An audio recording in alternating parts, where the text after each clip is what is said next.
Hello, everyone, and welcome. Today we are continuing the vampire game. Now, I have been I have been absent for quite a few. Sick. I know. I've been sick for so long. Like I told somebody I was sick, and they're like, "Oh, I'm only sick for like 3 days, and I'm fine." And I'm like, "Yeah, well, not me apparently. I don't know. It took my son like 2 weeks to recover, and like everybody else in my house is still coughing, sneezing, and the whole 9 yards." So honestly, today I honestly wasn't even sure if I should stream, if I shouldn't stream. As you can hear, my voice is relatively okay. However, um, it does progressively get worse as the need to blow my nose happens. So, I'm not 100% sure. I mean, even now it's starting to sound a little weird. but, uh, but yeah, so I may still be dealing with those problems as we go throughout this stream. And I apologize, because I want to keep playing this game, but it is really difficult when I have to I have to constantly just make all that icky stuff go away. So yeah, if it happens, it happens. It's whatever. It's whatever. But okay, let me see. The live shuts. Justin, hey, hello. Coteries, I think, is what he put, of New York. Yes. I believe yes. I don't know. I'm always saying it wrong, so who knows? Maybe, is that how you say it? Is that what you're trying to tell me? Maybe that's what you're trying to say. I don't know. Oh, yeah, that's right. Okay. I think I remember where we left off. Okay, so last time, what we did was, so I was too stupid to realize it, like, way too long ago. But it seems like this, line, depending on whatever character you pick. So, and I think you're only gonna have, well, depending on how you do things, you may be able to get through everybody, but you have to kind of like not do the main story in order to do the side stories. Well, I kind of realized that, I don't know, maybe like last stream or the stream before, where I was like, oh, there's a main story going on here. After a while, I'm not going to be able to choose where I want to do, right? It's like, yeah. So, unfortunately, I kind of feel like I already messed up this save file, but it's okay. We still have half a night left. So hopefully we can finish up her storyline, like kind of before the main storyline concludes. So I don't even know if today's stream is going to be the end of the main story. I have no idea, but I guess we'll find out together. But yeah, so we were able to complete one other person's and hopefully hers, and then that'll be all good to go and whatnot before before everything else. So okay, all right. So let's see. Let's just do that and see what happens. Oh yeah, and I'm hungry. Yeah, apparently I'm hungry. Because that's what those like blood splatters like around the side of the screen mean. It means that I'm hungry. So that's not good. Why am I hungry though? I think I got beat up or something. I don't really quite remember the exact reason why I'm hungry, but I should be fine, but I guess I'm not. Well, anyway. Immediately after you enter the park, you can tell that something is wrong. An odd silence hangs in the air, like the silence from a choking victim after the fight leaves them. It doesn't take you long to find Tamika. You see her in the distance, leaning against a tree. As you make your way toward her, she puts her finger to her lips. Only then do you notice the blood dripping from her side. Oh no, is she hurt? You pick her up, letting her lean on you. She looks at you, her eyes wild with fear and rage. But she attacked or something? Okay.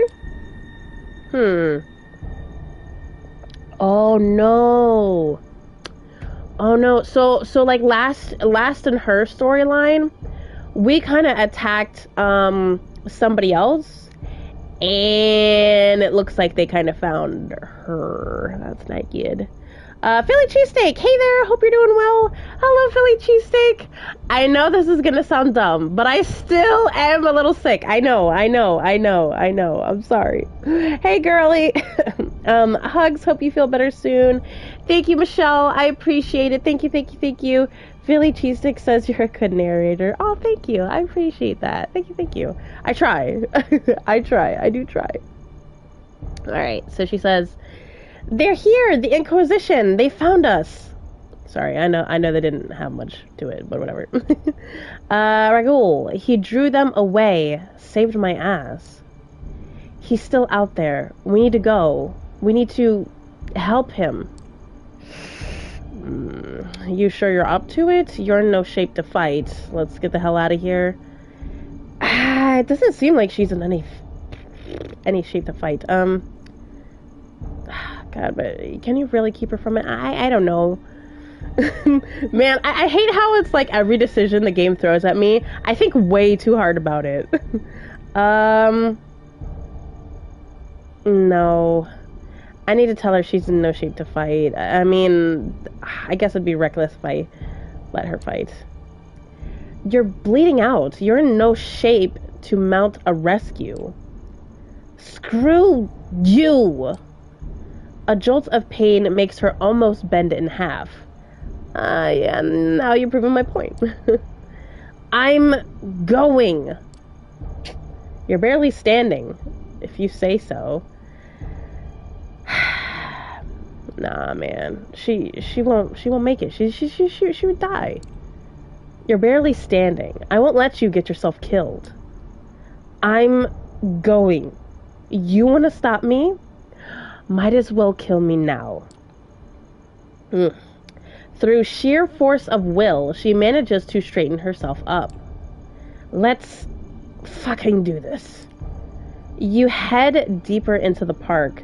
Soon you stumble upon a set of I don't know. Barriers. Service vehicles, black and yellow, caution tape, men in work suits that keep the civilians out of a certain area. It's not all that different for a creature of the night to avoid these. You'd almost think that their presence here is accidental, but once you spot black vans deeper in, you get a foreboding feeling. Tamika grabs your shoulder and squeezes hard. Hold up. There. You have to squint to see it. 2 SI scouts have taken tactical positions between the trees. There's no way in hell you'd have noticed them or hit in time if Tamika hadn't alerted you. Body armor, camo, night vision goggles, rifles, and semi-auto shotguns, some equipment you can't even name. These guys mean business. There's no time. She's getting ready to just pounce on them. Consequences be damned. You need to think, and fast. Take one out, leave the other to Tamika. Draw their attention away.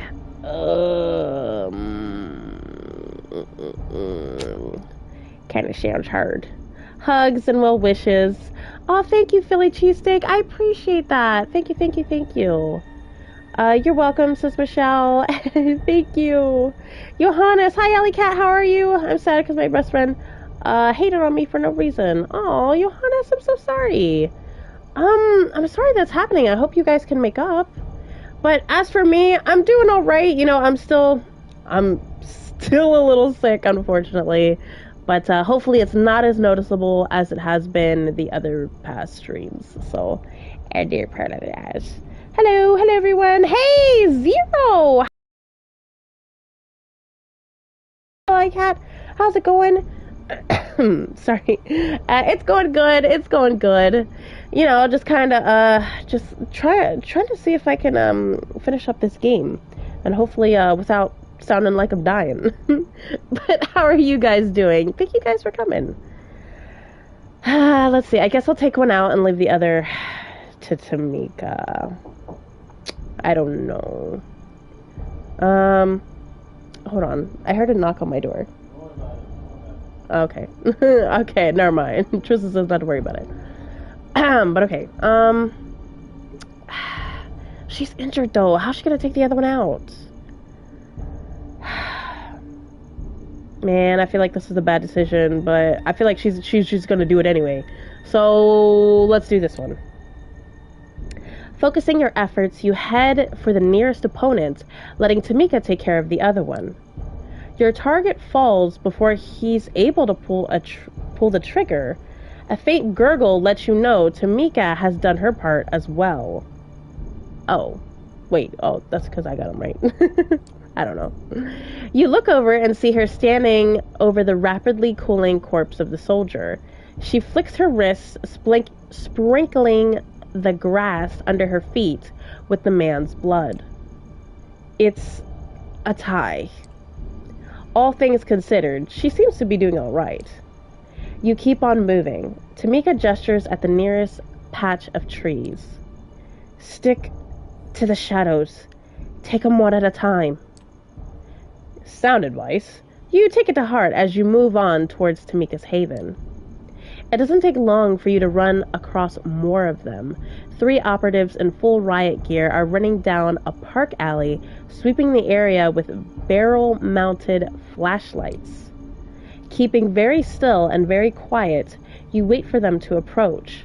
Tamika watches you from bushes nearby, clearly waiting to follow your lead. Try to take 2 of them out, leave 2 of them to Tamika. Oh my goodness, game. Dang! Why? Try to take 2 of them out. How would I do that? Leave 2 of them to Tamika. Oh, she's injured. Obviously, I should try to do it. I mean, I don't know if she's healing herself a little bit by now, but I guess I'll try to take 2 of them out myself. As the first victim marches past, you lunge at him, sinking your teeth in his neck. In one sudden motion, you rip a chunk of flesh from his throat. Quickly, before the other one can react, you run at them, full speed. Just as you're about to take the first one out, Tamika pounces from the side, taking him out in an instant. As soon as she lands, she springs back toward the other one. A single slash of her claws is all it takes. The man's body falls to the ground. After a second or two, his head follows. You raise an eyebrow at Tamika. She hits back with a roguish grin. 2-1. No time to savor your victory. A savage yell rings out from across the tree line. You know that voice. Ragoul. Tamika throws herself towards where it came from. It's almost unbelievable how fast she moves, considering the state she's in. You're barely able to keep up. Mere seconds later, you find yourselves under the cover of a rose bush, giving you a clear view of a nearby clearing. Off in the distance, you spot a group of gunmen converging. Slowly but surely, the circle of hunters closes in on a lone figure struggling on the ground. The figure lets out a pained roar. Looking closely, you realize it's Ragoul. Caught in the same steel nets you saw used against the scarred one, he struggles frantically trying to break free. With each passing seconds, step by step, the operatives close in around him. Driven by instinct, Tamika jerks forward to save her brother. She stops herself at the last moment, as if reminded of your presence. Okay, how do we do this? Fast and fierce. We don't. It's suicide. They're taking him alive. We'll find him. Oh my goodness, such hard decisions. I'll tell you what. Let's see. Are you not well? Sorry to hear that.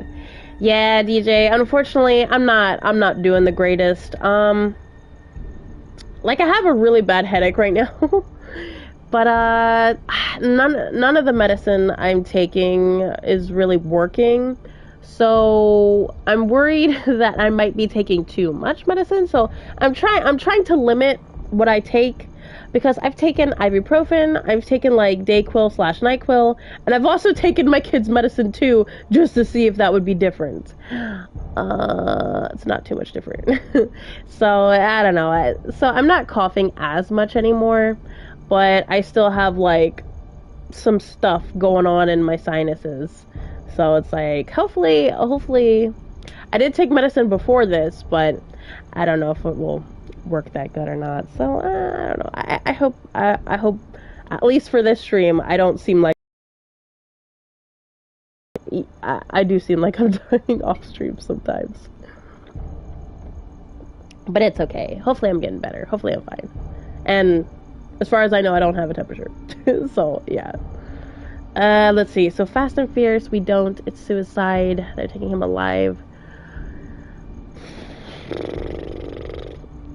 I feel like she's just gonna rush in, even if I wasn't there. That's what she'd do. Oh my goodness. I wonder. See, this is the part where I start to wonder if my decisions, like how heavily they matter. They're taking him alive. We'll find him. We don't. It's suicide. Fast and Furious. Okay, so the options are, let's just do it, no, and we'll just track him. Oh my goodness.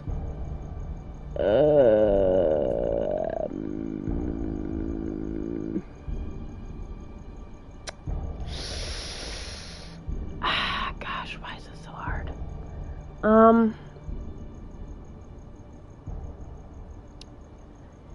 I feel like she won't listen to me if I say they're taking him alive. Maybe we just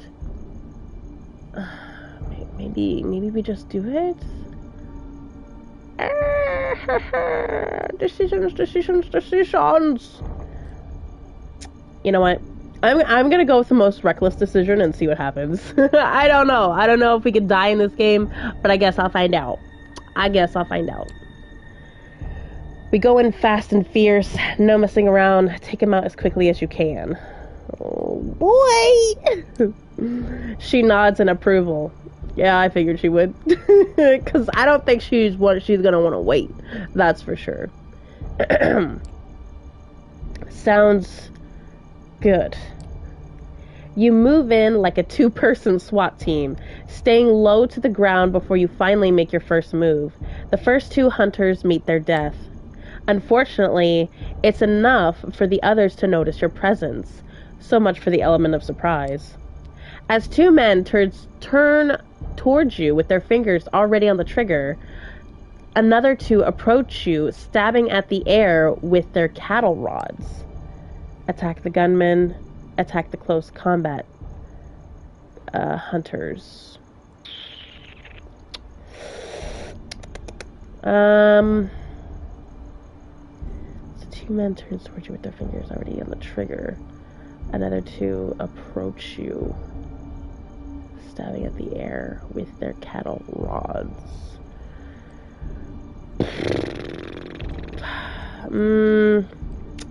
Let's go with the gunman, maybe? Let's go with the gunman. Prioritizing long-range attackers, you make quick work of them, slashing both their throats before they can fire. Meanwhile, Tamika does her share as she swiftly avoids the cattle prods and moves in for the kill. 4 bodies hit the ground, 2 vampires still standing. You both turn towards the last remaining foe, driven by sheer desperation. The sole surviving soldier stands over Raghul and aims his semi-automatic shotgun at his head. Tamika growls. You gesture at her to stand down. There's no room for mistakes here. Yeah, well, let him go, and we let you live. Give up, you don't stand a chance. Tamika, on my mark.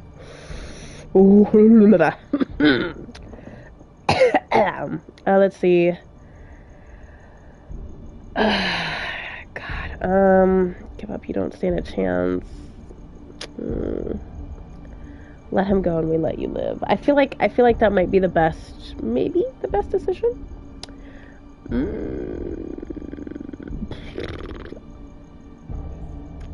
Yeah, let's try that one. Let's try that one. Listen to me. You let him go, we let you live. It's that simple. With shaking hands, the gunman looks at you, then Tamika, as if warning you not to come any closer. It's mostly for show. He's fucked and he knows it. You notice the man's grip loosen. Clinging to hope, he's seconds away from giving up. 3, 2, 1. Suddenly, Raghul springs up, grabbing the man's gun. As they struggle, you and Tamika lunge towards the gunman. Oof. A shot rings out. Raghul's body collapses under the weight of the steel net. His head a gaping hole. Oh, damn. The operative looks at you, startled and confused. His eyes widen, seeing Tamika fly towards him. Death incarnate. The man's screams echo across the park. She doesn't stop. Not when his intestines are spread on the grass. Not when his eyes turn to bloody holes. Not when his face turns to mush. Only when the screaming stops. Only when it is certain he has met his cruel fate. Only then does she stop. You watch in silence as she walks over to what's left of her brother. Falling to her knees, Tamika lets out a yell unlike any you've ever heard. It's as if she's been possessed by some wailing spirit, a banshee screaming out into the night. Her scream echoes across the clearing until finally it all goes quiet. With tears streaming down her face, she looks up at you. It's my fault. I put us in their sights. If it wasn't for me, he'd still... Clenching her fists, she pounds the ground in frustration. Fuck. It was his choice. What's done is done. Deal with it. Ooh, that's not good. We need to get out of here. I mean, he did kind of mess up. Just saying. I mean, he probably shouldn't have done that. I'm still here. Hey, Michelle, thank you so much. Thank you so much for lurking. I appreciate it. I mean, it was his choice. God, but does that sound heartless? I feel like all of these answers are heartless. Goodness. Let's see, we need to get out of here. It was his choice. Oh my God.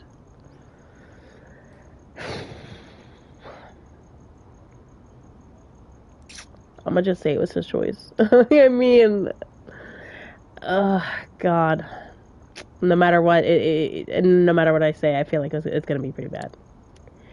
It was his choice as well. He wasn't a child. He knew what could happen. She bows her head, pressing her chin to her chest. It's like she's processing what you just said, coming to terms with it. Finally, she looks up and gets back on her feet. She seems to have shed her despair, at least for the time being. Let's get out of here. Hastily, yet carefully, you make your way out of the park. You don't stop until you reach a nearby alleyway. There, in the relative safety of the surrounding darkness, you take a moment to rest. Leaning against the wall, Tamika presses her hand into her wound. Fighting off the pain, she looks up at you. Let's split up. Less attention. Hunters, spotters, on the rooftops. You need help. Will I hear from you? What if they catch you? Oh, man.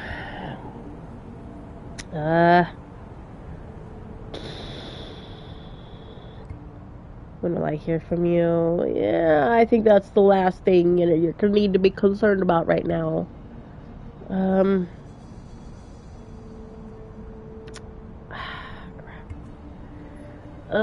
What if she blames me? I don't know.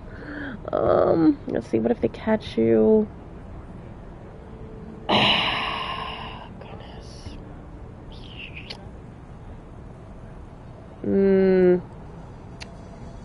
I'm kind of caught between you need help and what if they catch you?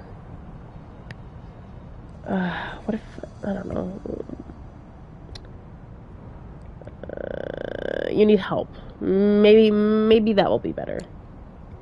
I'm not going anywhere. We need to get you patched up. I know a guy. We'll be fine. Knowing when it's time to fold, you nod and head toward the end of the alley.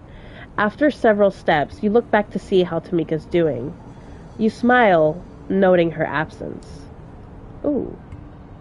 Having managed to pass a couple of blocks without incident, you thank your lucky stars and blend into the nightly New York crowd. Also, I just got a trophy. I think I finished her storyline. Hopefully, Tamika's made it as well. My goodness. Okay, now the only thing I can do is rest. But, oh man, was that painful. That was not good. Hey, Queen Bee! How you doing, Queen Bee? Wonderful to see you. How are you? I'm doing pretty good. You know, I'm still sick. But other than that, I think I'm mostly fine. Zero says, by the way, I am mostly lurking, Alley Cat. I'm doing 3 things at once. Oh, well, thank you, Zero. Hey, it's okay. I totally understand. But thank you so much for lurking. It really does help. I'm trying to get my watch hours back up. But thank you so much. I appreciate the lurking. You wake up. This is not your haven. Uh-oh, I'm not in my haven. That's not good. It's a cramped space. You try to move your arms and find they are tied to your body. You can barely bend your legs. When you try to stretch your neck, you hit a cold ceiling. You can't quite believe it, but this is a coffin, or something close enough to it. It vibrates slightly, and you can't hear any sounds coming from outside. It's entirely dark. Try to break out, call out, sharpen your senses. Let's do that one.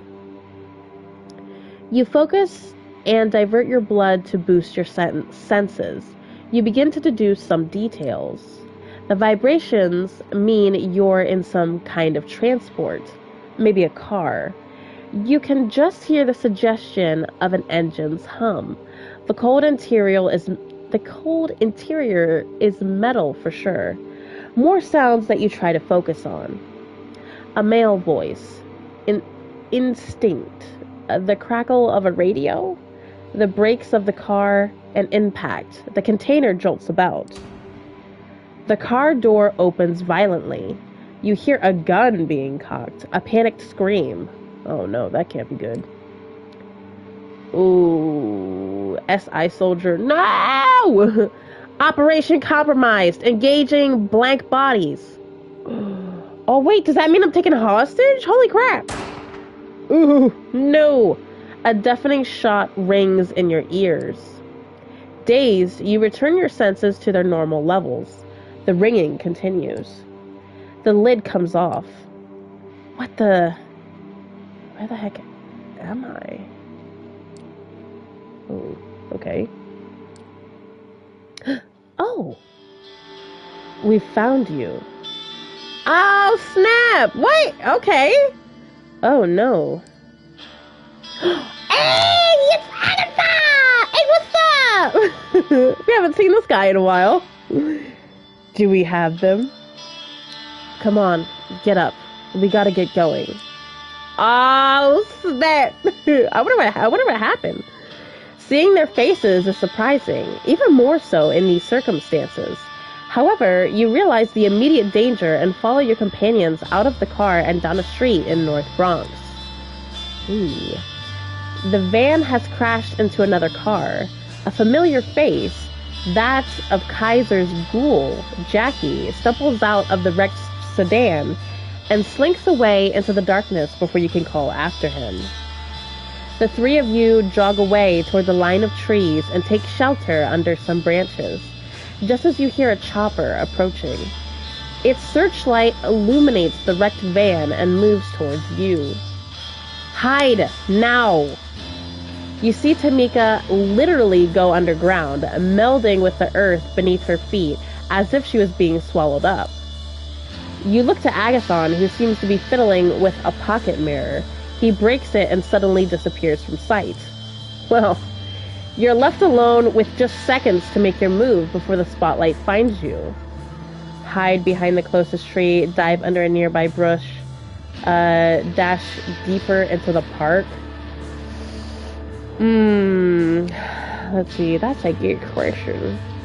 Good. Hey, Cream Bee, I'm glad you're doing good.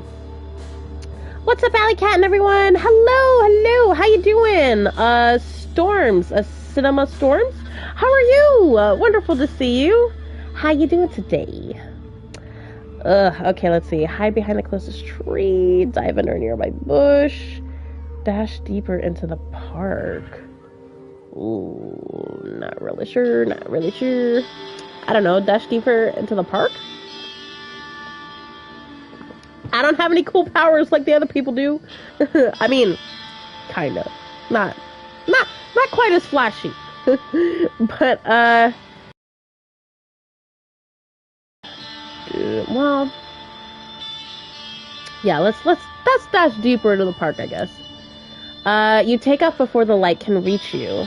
And just a single dash, you find a small, overgrown mound beneath an old tree. You realize you didn't have to run that far. The searchlight passes through where you were standing just seconds ago, but doesn't actually reach much further into the park. The helicopter flies on, its searchlight frantically moving through the vicinity as your companions once again appear in your proximity. Close call. We have to get out of here before the SI puts boots on the ground. Wait, the SI? Care to tell me what's going on? What are you two doing here? Yeah, a lot of questions. I guess. Care to tell me what's going on? Care to tell me what's going on? Agathon, fill them in while we walk. Follow me. The Second Inquisition. They raided your haven, immobilized you, and were planning on taking you upstate to a secure facility for further examination, I'm guessing. Kaiser let me know you were in trouble. Ooh, Kaiser. What about Sophie? Is she safe? Kaiser organized this? Why? How did the SI know where I live? I mean, can I ask all those questions? Because, they all seem like really good questions. Kind of surprised about, Kaiser being involved, though. That is interesting. What about Sophie? Is she safe?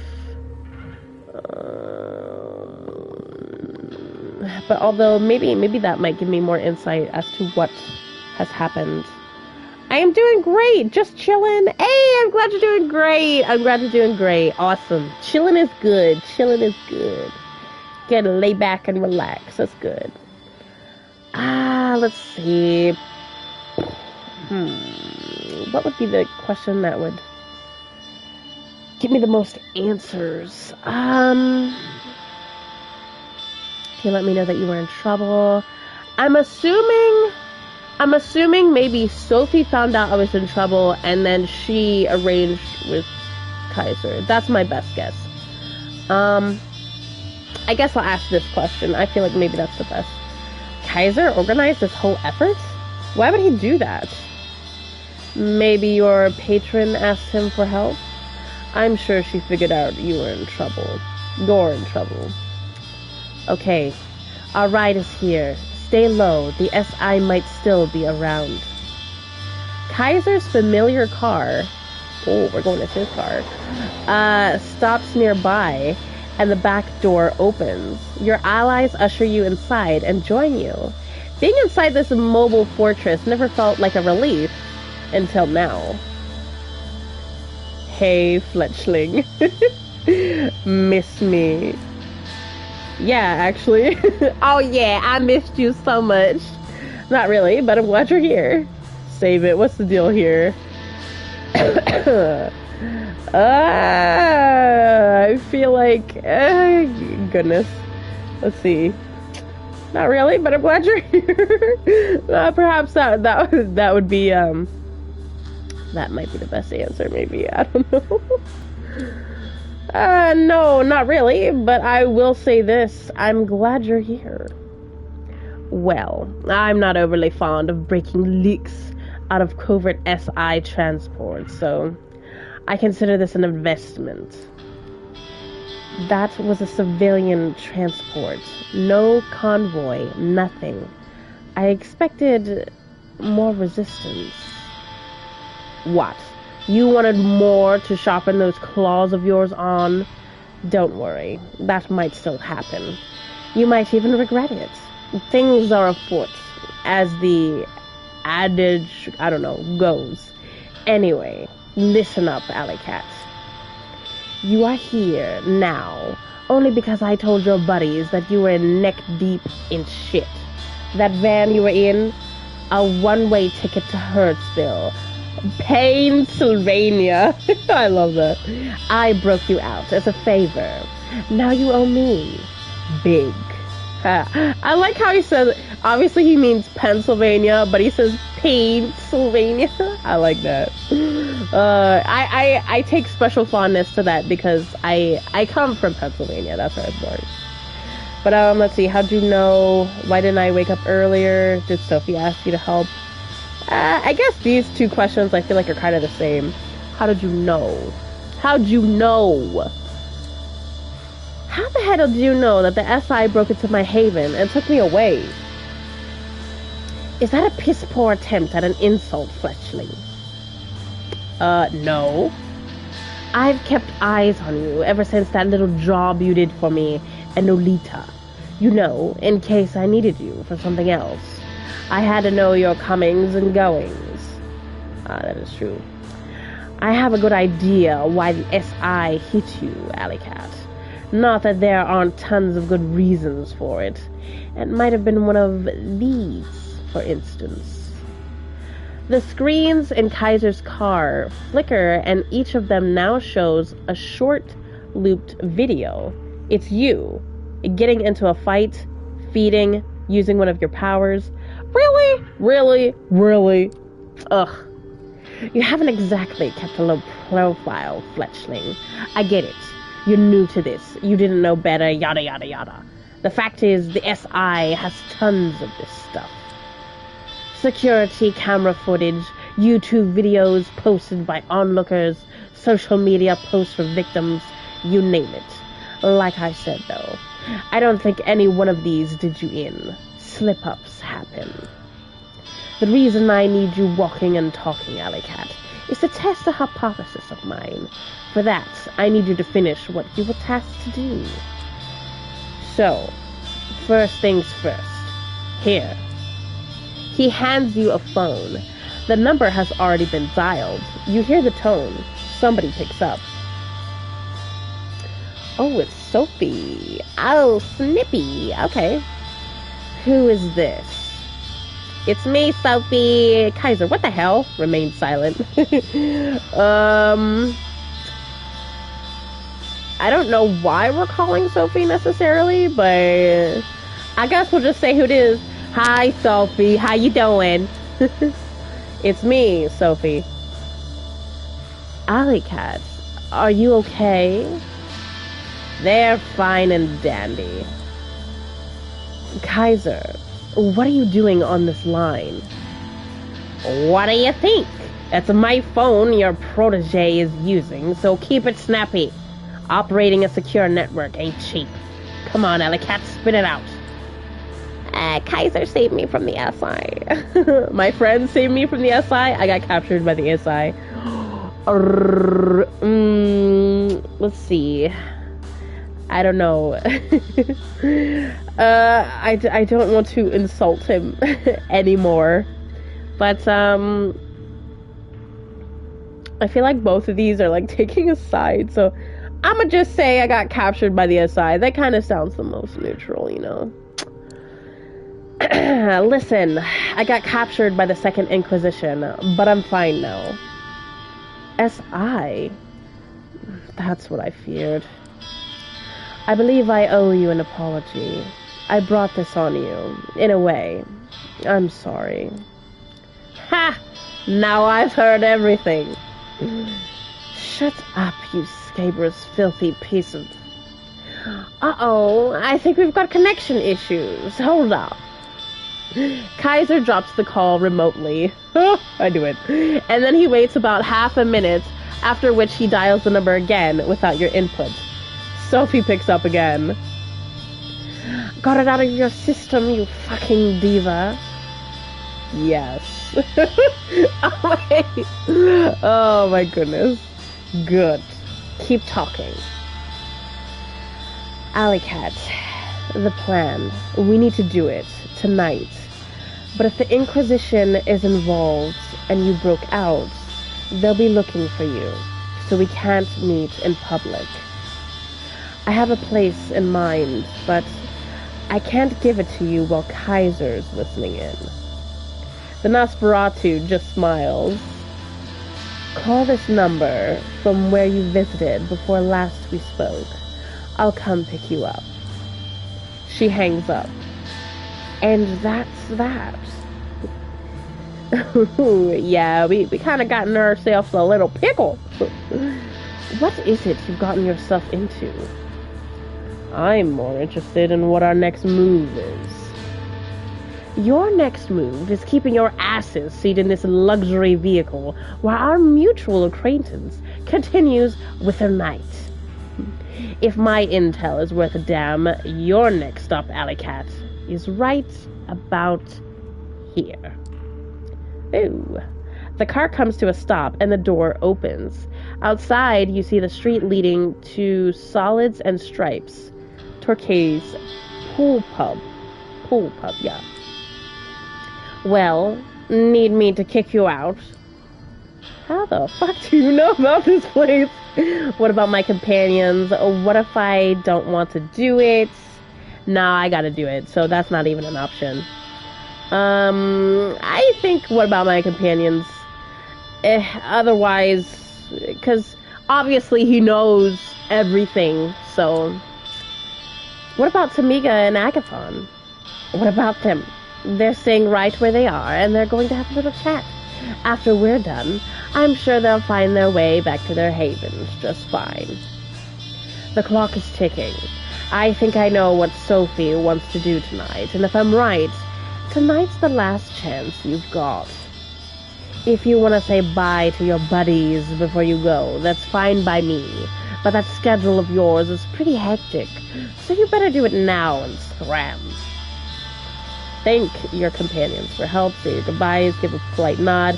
It's just business. It's just business. But leaving a like, I just got out of a brutal exam, and went to sleep. I understand, Mixter Lux. Thank you so much for coming by and leaving a like. I appreciate you. I hope you have a good, nice, long rest. You deserve it. You deserve it. Awesome job on that exam, though. DJ Zombie, hey, Alley Cat, how are you? I'm doing okay.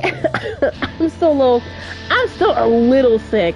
Not too sick, but I'm getting better. I'm getting better, but I'm still coughing and crap, so, you know, it happens. But how are you, DJ Zombie? Say your goodbye, thank them for help. I guess I'll thank them. You thank both of your companions for their assistance. Without them, you wouldn't be here now. Kaiser makes a gagging gesture and urges you to step out of the car. He's like, ugh, people are being nice to each other. I can't handle it. Oh my goodness, I swear. You turn around and make your way to the bar. The door closes behind you and Kaiser's limo starts moving again. You hope your companions won't have to pay too high a price for helping you. The Solids and Stripes is pretty much abandoned tonight, with the only bartender and one bleary-eyed local watching an old Bogart movie on the bar's screen. You ask to use the phone and call Sophie first. Yes. I'm at the bar. What's the plan? Are you on your way? I'm gonna just say I'm at the bar, you know, doing all things. I'm at the bar. Good. We'll be there in 15 minutes. If Turkey's not there, notify him. We need to move, and fast. She hangs up. You tell the bartender to notify Turkey, just like the Anarch leader mentioned you should. The man makes a short call. You only hear someone picking up, but no words exchanged. Oh. The owner's on his way now. Can I get you anything while you're waiting? No, thank you. Do you serve the special stuff? I don't know. I mean, if you got some blood on you, I wouldn't mind having some. Maybe I'll ask for that. I'm not sure. Thank you, and good night. Good night, Mr. Lux. Good night. You're welcome. Fortune Cookie says, I'm good, thanks. Likes up. Aw, thank you, DJ Zombie. Thank you for the like. And dude, man, I would eat a box of Fortune Cookies. Like, I really would. I don't know about you, but I think they're pretty good. I'm gonna ask if he serves the special stuff. Actually, do you serve the, special stuff? The bartender raises an eyebrow. The special reserve, you mean? Sorry, I can only serve that to a narrow selection of the owner's friends. It's been a rough night. Give me a break. I am one of his friends. Come on, I won't tell anybody. It's okay. It's been a rough night. Give me a break. I am one of his friends. Presents. I don't know. If I use presents, is that kind of bad? Special stuff. Try that, right? It's still here. Thank you, Michelle. Thank you. I appreciate it. It might be moonshine. I doubt it's moonshine. I think it's because, excuse me, earlier in the game, we got some special stuff, and it was like basically like blood in a wine bottle.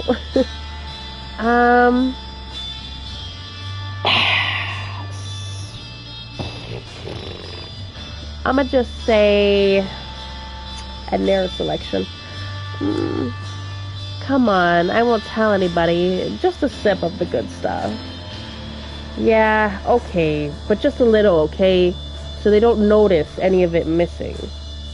He takes out a bottle from a safe behind the counter and pours a bit of brown liquid into a glass. It's whiskey. There, enjoy. Your disappointment is patable. At least the smell is nice.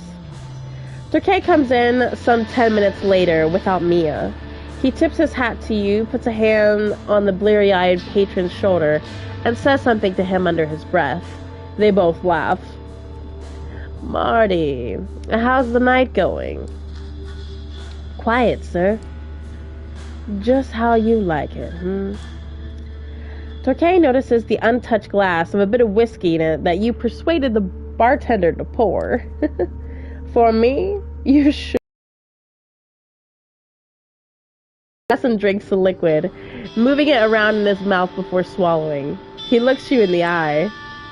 Sure, I won't keep it in forever, but the night when I don't enjoy the taste of good whiskey is the night when I truly consider myself damned. Well, Alley Cat, I believe you wanted me here for a reason. Let's hear it. You're about to tell him what brought you here when the doors to the bar open and Sophie walks in, all splendor and charisma. The patron's eyes are now glued to her, and so are the bartenders. Turkey isn't happy with the sight. Do you guys not remember our little arrangement? Well, this isn't what we agreed on, Alley Cat. Care to explain? We had to improvise. Yeah, we kind of had to improvise. Pleasure to make your acquaintance. I believe Alley Cat already told you why I'm here. No. Not in any detail, and the circumstances of our meeting were supposed to be different. So, Miss Langley, tell me why I shouldn't ask you to leave and kick your protege while I'm at it. You will like what I have to say. Oh. Well, okay, alright. I need to blow my nose real quickly. See, I knew I wouldn't be able to avoid not blowing my nose, unfortunately. But, give me a second, and, I shall return. So I'm gonna mute myself, and I'm gonna take my picture off, because I don't want you to see me blow my nose. Okay, so hold on, I'll be back.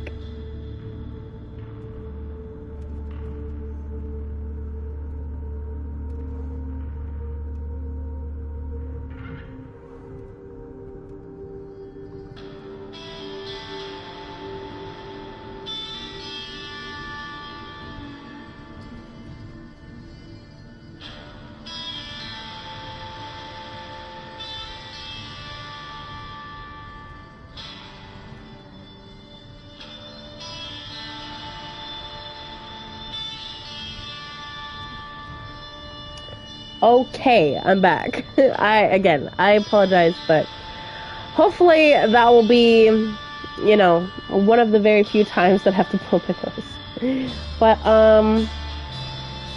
let's see. Have you heard of the name John Wayne? I'm looking for him. No, I have not. Let's see. I know I used to love reading the ticket that you pull out before eating the fortune cookie. I love me some Chinese food.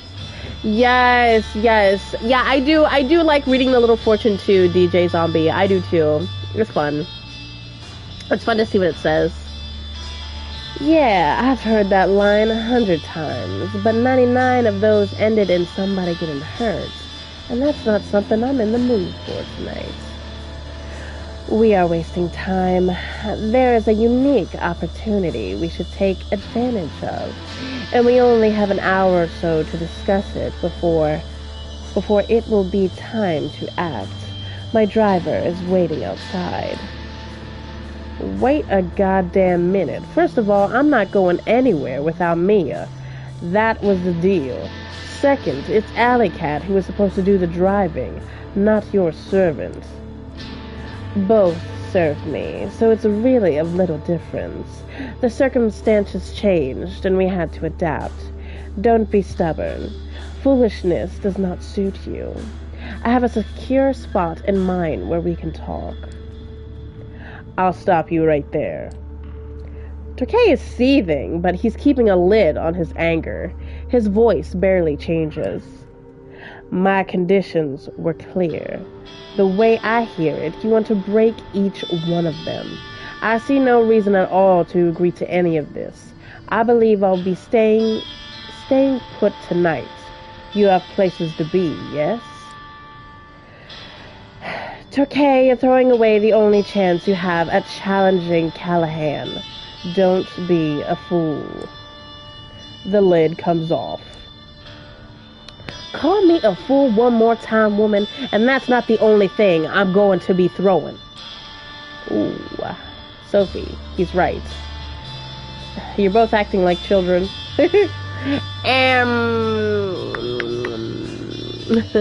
I mean, no offense, I ain't gonna take Sophie's side because she's, you know what, she doesn't deserve that. So, because, I'm disposable to her and all that.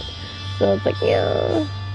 I've been in top chat this whole time, but now I'm in live chat now, lol. Oh no, it's okay, Michelle. I do the same mistake. Yeah, I know. It automatically puts you in top chat, but you need to be in live chat. I know. It sucks. Oh my goodness. Nose blow time. Yes, that's true. That's true, DJ Zombie. I know. I need to be blowing my nose. Do I hear a trumpet? Yeah, that's why I put myself on mute, because I'm like, I ain't wanting you to hear this trumpet, Either a trumpet or an elephant. One of the two. Hey everybody, hello, Blood Dragoon. How are you doing? Wonderful to see you. Hear you. How are you doing? Oh my goodness, okay. But yeah. I'ma say Okay, honestly, it's like about a matter of like. Okay, so obviously here I'm gonna be taking sides. I don't really suspect Sophie, so like.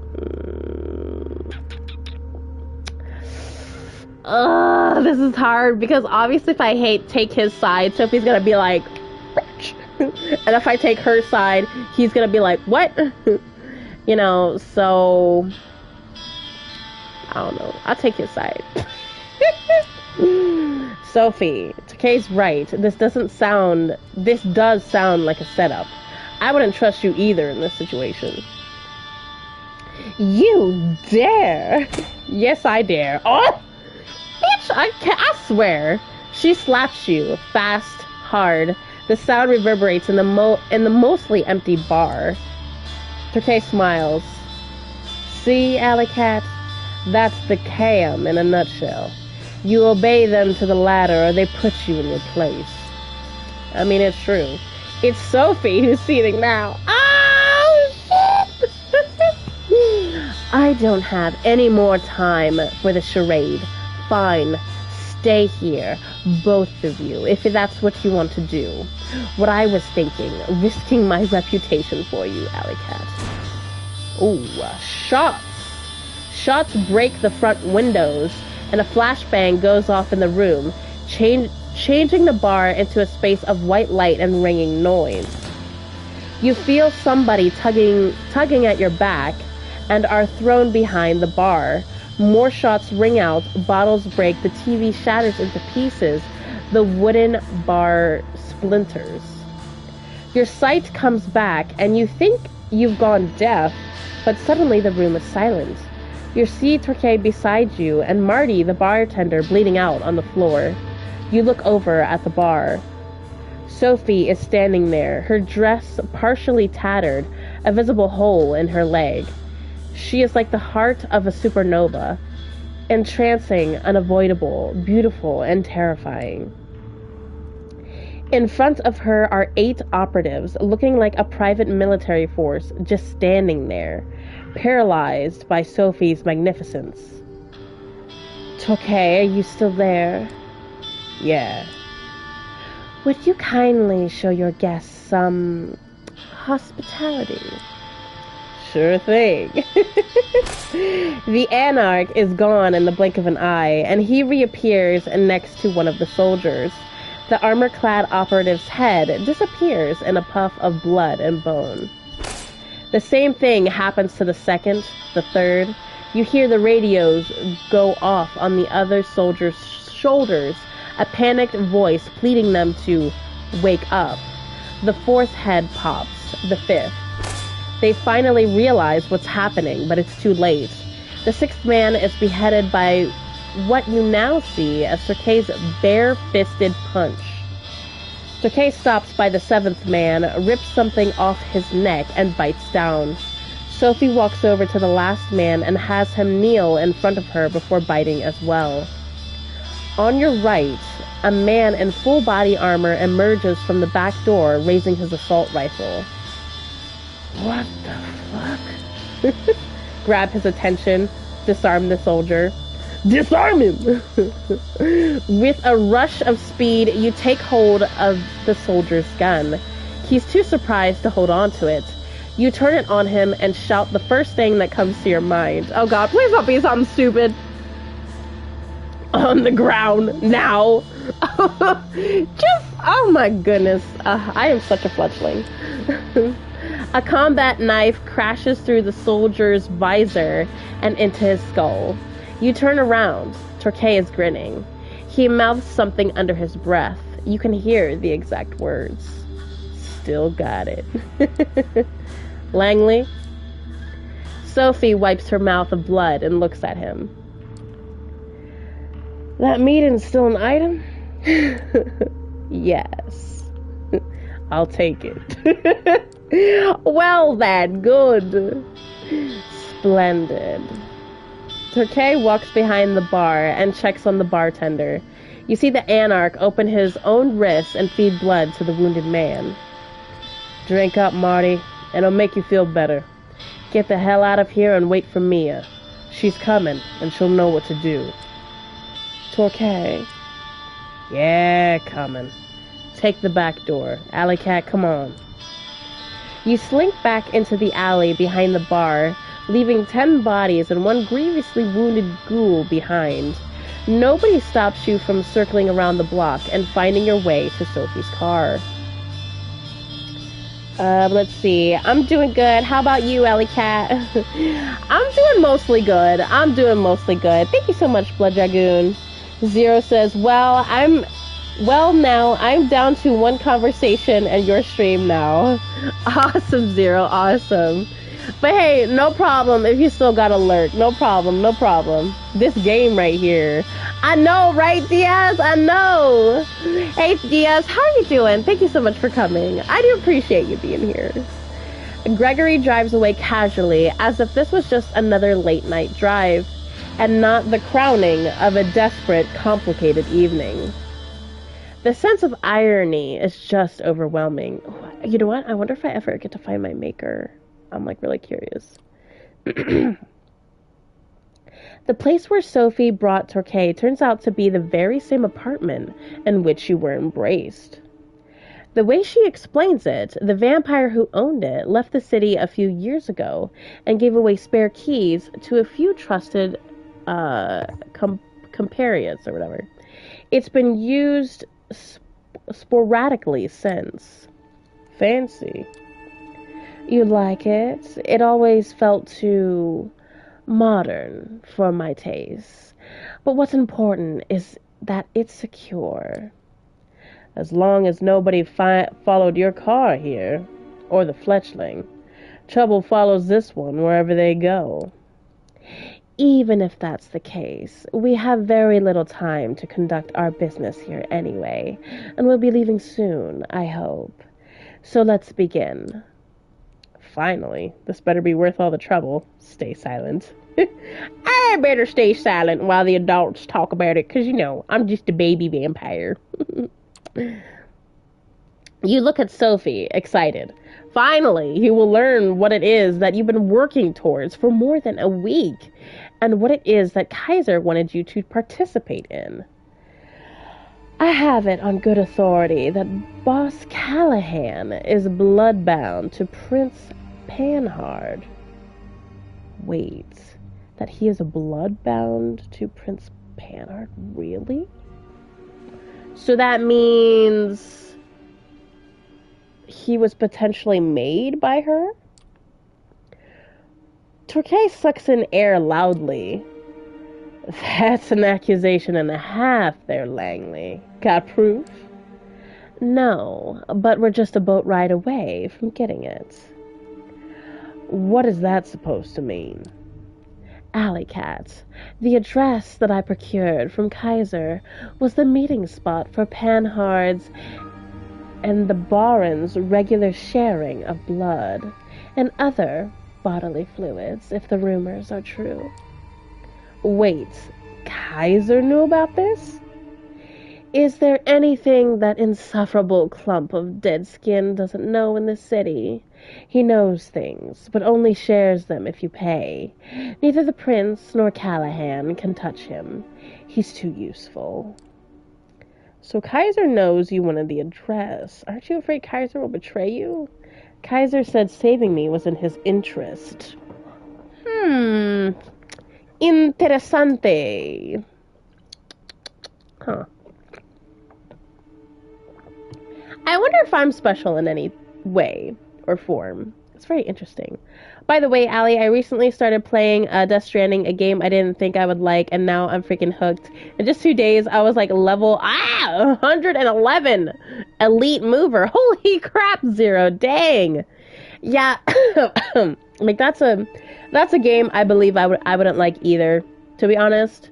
Just because, you know, the whole baby thing. I don't think I could do that. I hear like the baby crying or whatever, and I'm just like, nope, not for me. Sorry, I'm good. But yeah, other than that, it's fun when he takes a shower. But that's cool. That's cool though. That's cool that you got hooked to that game. Tristan really likes that game. Let's see. Kaiser knows you wanted the address. Aren't you afraid Kaiser would betray you? He said saving me was in his interest. I feel like maybe that might be something maybe she might take interest in hearing. Kaiser said something about having plans for me, and he wanted me to make this meeting happen. That can't be good, right? That is an interesting point. I think Kaiser might be as interested in shaking up the status quo as are we. A chaotic landscape makes for a great market for him, unlike a static one. I don't like playing into that creep's hands, but at least now I know I'm doing it. The devil you know and all that. What was the address he gave you? They meet regularly on Ellis Island. In fact, their next scheduled meeting starts in about half an hour. Hot damn. I'm guessing you want to crash that meeting. Why? So you can see the proof for yourself. So that I can make sure too. And so that I have an extra pair of eyes for Panhard to consider when I present to her my ultimatum. The prince must abandon her seat and leave New York City. She can go wherever she pleases, but if she stays, the entire court will know, and the next prince might not look favorably on her past. Dealing with anarchs, especially so closely, is a punishable offense in the Cam, as I'm sure you've heard. So I did. Torquay strokes his beard and looks intently at Sophie. What exactly are you trying to accomplish here? Say you remove Panhard, and even I remove Callahan. Then what? Torquay, did you ever wonder why Callahan is keeping you in check? Because I wondered why the prince condemns anarchs during her visits to Elysium, but doesn't allow the ivory tower to challenge you. She, or they, have engineered this status quo not for the good of their sex, but for private gain. They keep us all in line because it lets them hold onto power that much longer. And your goal is what? Make this Cold War turn hot? Not a great plan. You cammies get your butts kicked out of NYC in no time. If you anarchs manage to organize, which I doubt you will, at any rate, it's a risk I'm willing to take. I don't stand alone in this. This entire operation has been years in the making. Torquay, I'm offering you a chance to square things with Callahan and level the playing field. If we get rid of these two, we can start on equal footing at the next stage of this dance mercabe. I don't know. Why am I here listening to this? How do I factor into this plan? Aren't you copying the same status quo? I mean, that is a good question. Like, why am I here listening to this? Is there a reason? Is there a reason? But anyways, I'm falling asleep, alley cats. Oh no, that's okay, Michelle. Hey, if you fall asleep, all good, Michelle. I appreciate you have been here, though. This game isn't too bad, says Diaz. Oh yeah, I do like this game. I really do like this game. It is pretty interesting. Diaz, I'm falling asleep because I'm really tired. Excuse me. But no, it's okay, Michelle. If you gotta sleep, just go on and sleep, girl. Just go on and sleep. Just close your eyes and listen to the vampires talking. Let's see. Oh, BB makes the game. That game, BB, is so adorable. Adorable. Okay, Zero. Okay. No, I mean, I kind of sort of understand the baby and whatnot, but at the same time, I just can't do it. You seem really special in many ways. Hey, hello, how you doing? I'm gonna just say Slim. But excuse me, how you doing, Slim? Thank you for coming. How you doing, Slim? But Zero says, but I do get what you mean, Allie, about when you accidentally fall and he starts crying. And it pulls my heartstrings every time as a father myself. Yeah, yeah, exactly. My heartstrings would not be able to handle it. I don't think I could ever get over that sound. Good night, Allie Cat. Hope you have a good stream. I hope you feel better very soon. Good night, and everybody in chat. Okay, good night, Michelle. Thank you so much for coming by. I appreciate it. Sleep good. So glad they were able to keep the text down to a minimum in this game.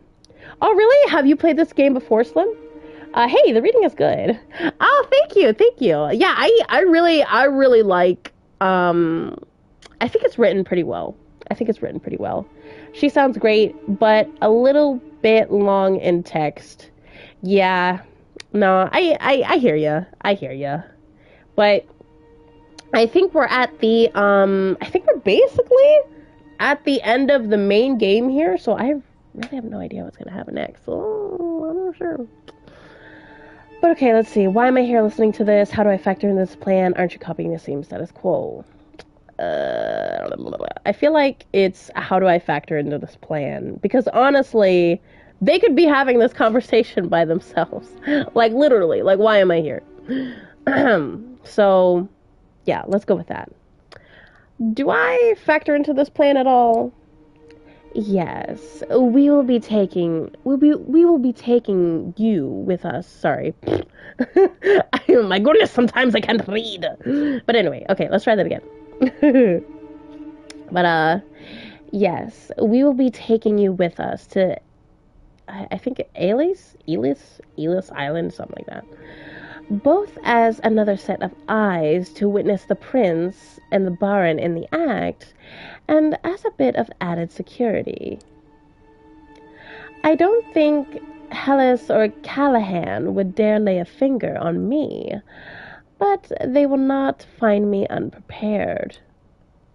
You know, after all those years spent in Callahan's shadow and taking part in all the kindred dick-measuring contests, I should expect a ruse, some ploy to kill me in an out-of-the-way place. That's our inherent paranoia talking. My gut tells me it's time to get this show started. I do hope you have a boat nearby, Langley. A hope. a boat. That's what I mean. Oh my goodness, I swear. Sophie smiles mischievously. Of course I do. It's waiting for us by the pier.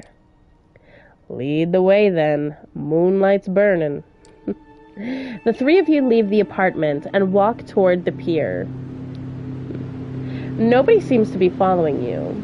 You get on a small patrol boat and double time it through the Hudson's cold, dark waters. Out of all the places in NYC where the prince and the baron could meet, and it's Ellis Island, a landmark with a dark past, a museum on one hand, and a piece of history on the other. I don't know. You leave the boat and make your way to the southern part of the island, paying no heed to the renovated tourist attractions on the northern side. You expected some resistance, a night guard, a helicopter flying overhead, or maybe an NYPD patrol boat. Nothing. The island seems completely deserted. It's clear that this sets Sophie on edge. She's moving as quietly and as subtly as ever, but you can see that she's eager to reach the particular house her intel pointed out. Turkey is following suit, grimly determined, flashing his piercing gaze all over, still clearly uncertain that this isn't some kind of con. Finally, you see it. Light coming from a window in one of the buildings at the edge of the island. The three of you slowly creep closer to the building and take a look inside the window. There it is, Callahan, kneeling in front of the prince, sucking on Panhard's wrist, both fully clothed, a small blessing. Turkey makes his move, and before Sophie can stop him, he bursts through the building's doors.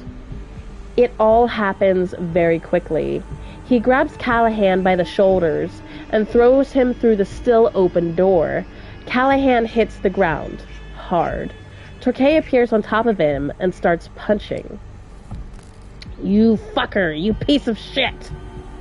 Stop. The prince's voice takes hold for just long enough to make Torquay relent, which the Baron uses to the fullest. He shoves Torquay off of himself and tries to bite down. Prince, call off your lapdog. Langley, what is the meaning of this? The two anarchs break apart, both wounded, but neither is quite done yet. They look at one another with pure hatred. Ooh. This guy again. Kill the bitch, Henley, but leave the fletchling to me. Right after I deal with this shit stain, I'm gonna... A shrill, unpleasant laugh fills the air. You know who it belongs to. Ooh, why is he here? Okay. Arturo. Oh, wait a minute. Why did I not recognize that name sooner? Ah, whatever. That doesn't matter.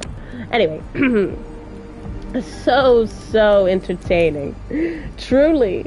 It feels almost a shame to break up this spectacle. But alas.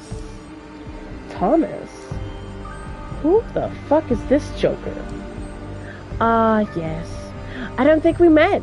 Although I did hear a lot about you, Mr. Torquay.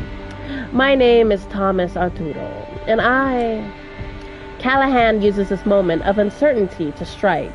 He's still too slow for Torquay, who throws the boss into the lawn where the two exchange blows once again. Henley, if you'd be so kind as to ask your friend not to hurt our guest too much. Callahan, don't kill him. This time, Callahan comes out on top and grabs Torquay in an iron hold. Your companion struggles, but can't quite break away.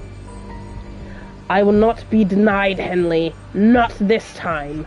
I don't know if that's how you say her name. I don't give a crap. That's how I'm saying it. You will do as I command. And she will do as I command her, Douglas. Oh boy. What?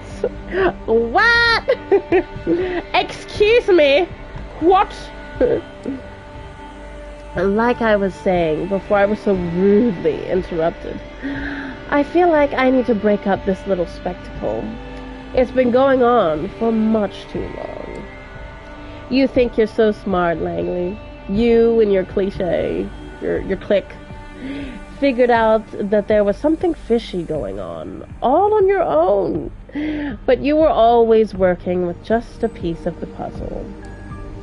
Wasn't she, Alley Cats? Oh shit, don't get me into this mix. I didn't do anything. Oh, I didn't do crap. It wasn't me. It wasn't me. Sophie looks at you, shocked and disappointed. I don't know what he's talking about. And this is not happening. Oh no, she's gonna kill me. She's gonna be like, what? I don't usually... somebody pops up that fast in front of me, I run. I know, right? I know. Hey, Amy. Hello. How you doing, Amy? I assume at some point you get an opinion to do something in the story at some time. Yeah. Dang, says Diaz. I've been sick since last Friday. I hear ya. I'm still sick. I'm still technically sick. I'm coughing a little bit and whatnot. But I took some medicine before the stream, so hopefully I'm, not too bad. Dang, Amy, you good? I hope you're good. I literally don't know what he's talking about. Oh my god. What if he's my maker? Oh my goodness. Oh, that would be so interesting. That would be so interesting. Oh, okay. I don't know what I'm talking about. Of course you don't. Of course. How could you?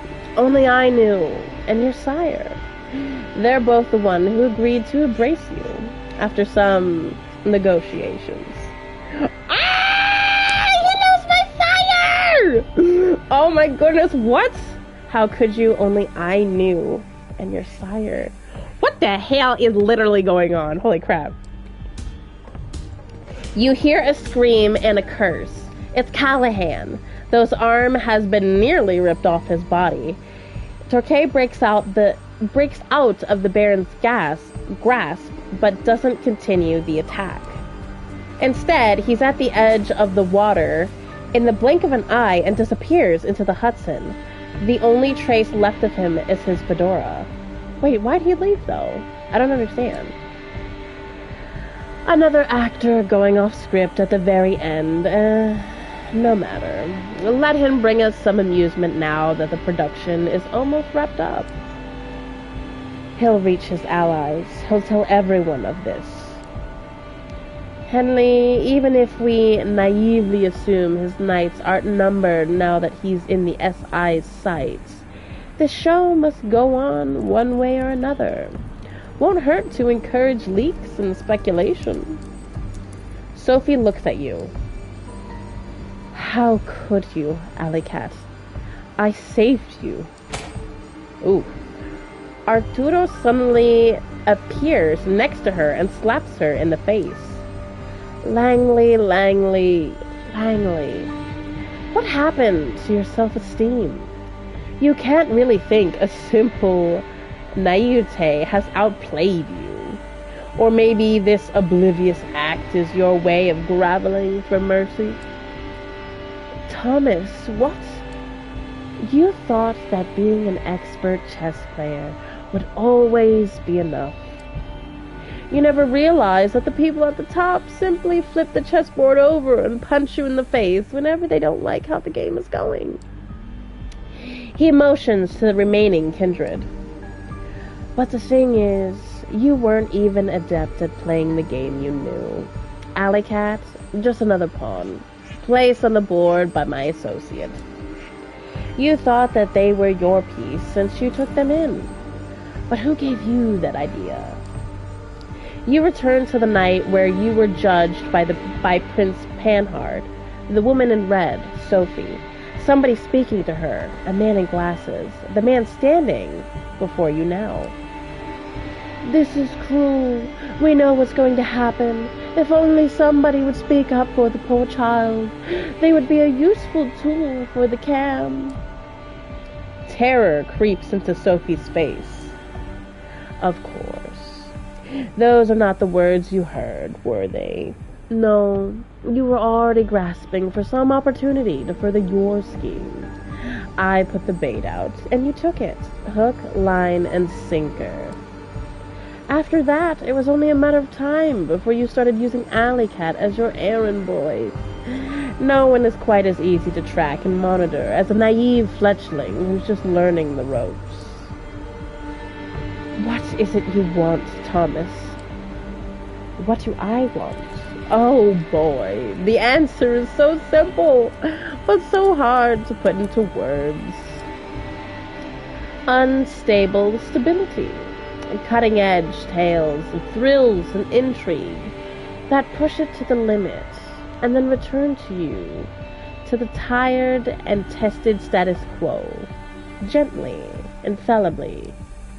A system full of distractingly moving parts which stimulate conflict so convincingly that its users never feel a need to direct their energy toward upsetting the system. Achieving the eternal through the disposable. Building a city that's like a ship of, I don't know, Thetis or something. Constantly changing its parts, yet always maintaining the same purpose, serving the same goal at all times. A large-scale infrastructure that has something like an exhaust system for the spirit, something that disperses the toxicity around instead of concentrating it in a single place. None of what you're saying makes the slightest bit of sense. Arturo is momently stopped in his tracks. He stares into the sky for a few seconds before a sad grin appears on his face. Spoken like someone who's never really had what it takes to make it into the big leagues. With a theatrical snap of fingers, he gives his last sentence a sense of finality. Something's changed in the air. A woman's shape slinks behind Sophie's back.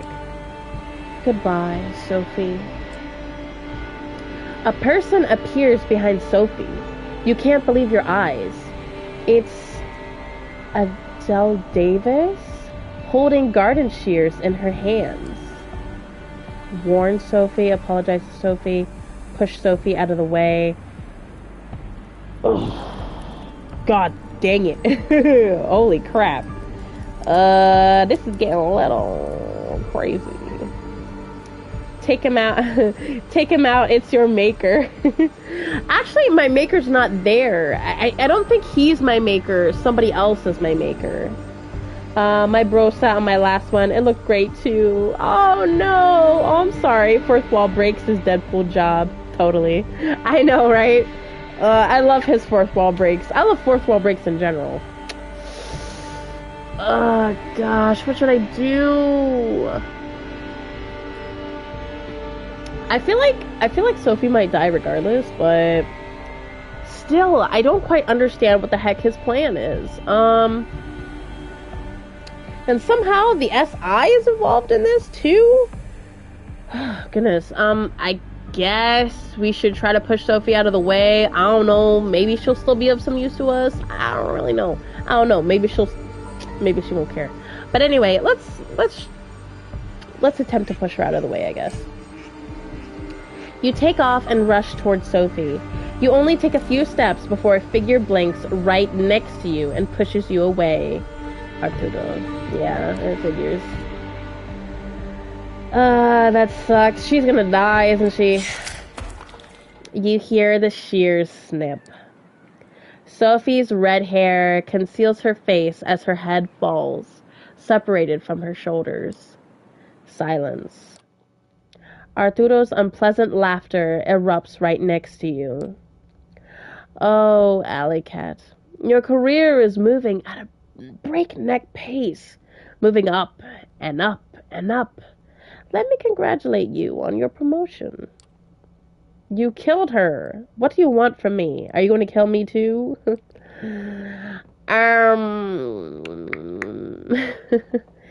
Oh no.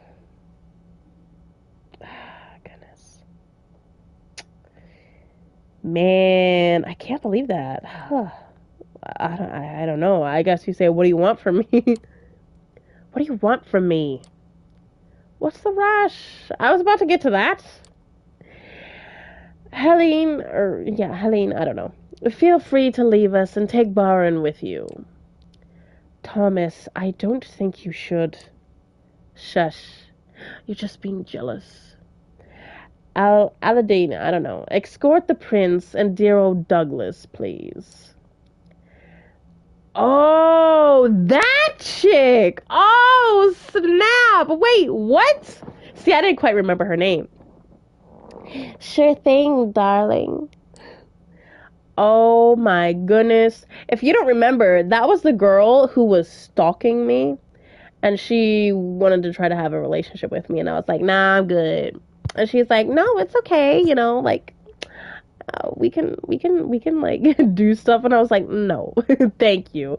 You were stalking me, so I don't think you're that good of a partner in general. But anyway, wow, I can't believe it. I can't believe she did that. You are left alone next to Sophie's body. You try not to look, but it's hard to ignore her frame decomposing in front of your eyes. Congratulations! You've won this little game! You set out on a suicide mission and successfully brought down the power-hungry wannabe tyrant. Even if it probably wasn't the way you imagined it. Now, you're free to enjoy paradise again. Life after death. Immortality. Eternal youth. What they don't tell you is, of course, living in paradise is inherently sinful where not everyone can partake. But you have time to learn how to live with sin, don't you? He takes a melancholic look at the city skyline surrounding him. The Statue of Liberty and the lights of Manhattan shimmering in the distance. You know, New York taught me to believe in fate. My unlife began right here, and it began with utter despair. My first instinct was to drown myself in books and keep reading and reading until literature gave me a piece of wisdom I needed to go on. Personally, I find reading a silly hobby in retrospect. I always had this minuscule hope that the next sentence I'd read could finally bring me salvation, but it never did. It only gave me fuel for this elevated, righteous, intellectual suffering. But the more I read, the easier it was for me to boil every paragraph down to a power relationship. The characters' influence over each other, the writer trying to impress the reader, etc. The strings everyone pulls started to look like strands that weave into fabric of fate, and once I saw its beauty, I got teary-eyed. My architect instincts kicked into overdrive. I didn't have to submit to fate. All I had to do was to cooperate with it and wait for my time to shine, give it my input whenever needed until it trusted me to do more. Thomas steps over what's left of Sophie, wiping his glasses with an elegant cloth from his pocket. And it did. Fate let me look after this city. With my architect's tools, I started quietly shaping the streets and corridors, while Kaiser and his ilk shaped the information flow. And among many tools this process gave me, one of them was a way to reliably come up with useful agents like you. The methods I used were crude at times. But the route was there. All you had to do was follow it. Some people write rule-book passages. The others plan city arteries. In the end, the effect is the same. Someone always follows. He puts on the glasses and gives you a long, hard look. You know, I have grown fond of you. You did so well. Even when that idiot Callahan tipped the Inquisition off, you still got out. I like that kind of resourcefulness. I could use that kind of resourcefulness. He uncovers his wrist. So, take my blood. Just enough so we can start off on the right foot, as a sign of good faith. A sign that you're ready to play in the big leagues, ready to behold the sights I've prepared for you. What do you say, Alley Cat? Oh, damned if you do. That's the trophy I just got. Oh, what? It ends there? Oh, I mean, that choice would have been a choice, if I do say so myself. That would have been kind of bad, no? My goodness. So, yeah, that's kind of crazy. So he sounds a little hoopla, if you ask me. Oh my goodness. Well then, warns Slim.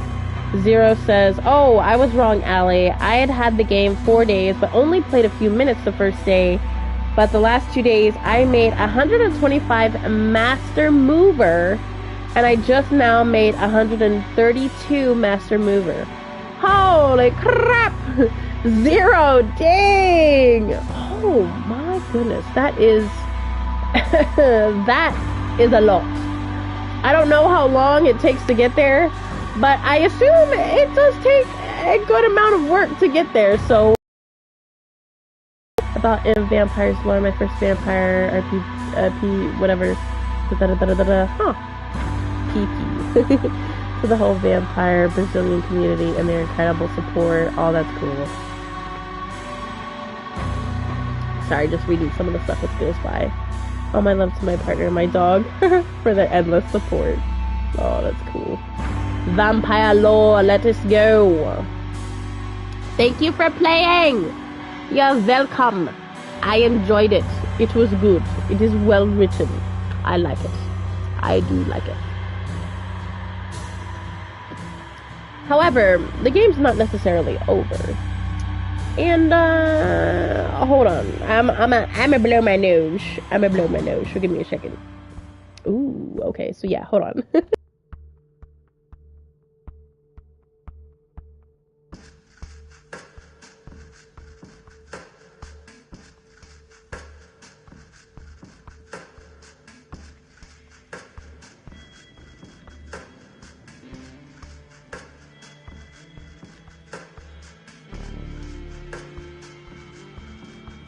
Okay, alright. So I blewed my nose. But okay. So as you can see, loading is not an option. So that file is done. So now, okay, so it is 10:31 p.m. right now. I haven't been streaming for 2 hours. So I don't think I'm going to stop here, but that does mean I would play the game a little bit more. I guess technically I could finish out the month with this game, potentially. I'm not 100% sure. But of course, if we click new game, we could either pick the same character and go back and do the other people's stories that we didn't do, or we can pick a new character this time and see how that goes. Although I am slightly disappointed that we didn't get to see my maker again. You know what I kind of want? I kind of want a vampire you know, like falling in love type story. I know it's dumb. I know, whatever. I don't know. I'm just in that kind of mood. But Zero says, yeah, I now do all my deliveries with 2 floating platforms. What? Food delivery is following me around. Holy crap. That sounds like you're pretty advanced there, Zero. Oh my goodness. That's insane. That is seriously insane. Let's see what the settings say, because I don't know. I just curious. Just curious. Okay. Wait. Audio. It's whatever. It's whatevers. But yeah, I guess because I don't want to take too long. I'm trying to figure out if I should start a new game. Yeah, you know what? Let's just do it. Let's just do it. But this time I think I'm gonna pick like the rich person. And what I'm curious about, if you still get to choose the other people to kind of, you know, mingle with. I mean, and I'm assuming the storyline might be a little bit the same, but I don't know. I guess we can find out. So yeah, you get to choose your clan. Of course, this is the one I chose before. You know, they seek art, romance, and cruelty amongst the stagnant undead. But yeah, and then this one was, you know, more like a rebel, rage against power, that kind of stuff, you know, so, but this one, I think is probably like, yeah, probably not, well, I mean, I wouldn't say respected, just, you know, I feel like the most bad guy-y type clan, they embody wealth, sovereignty, and control. A top-level corporate executive will join the ranks tonight. tonight. So,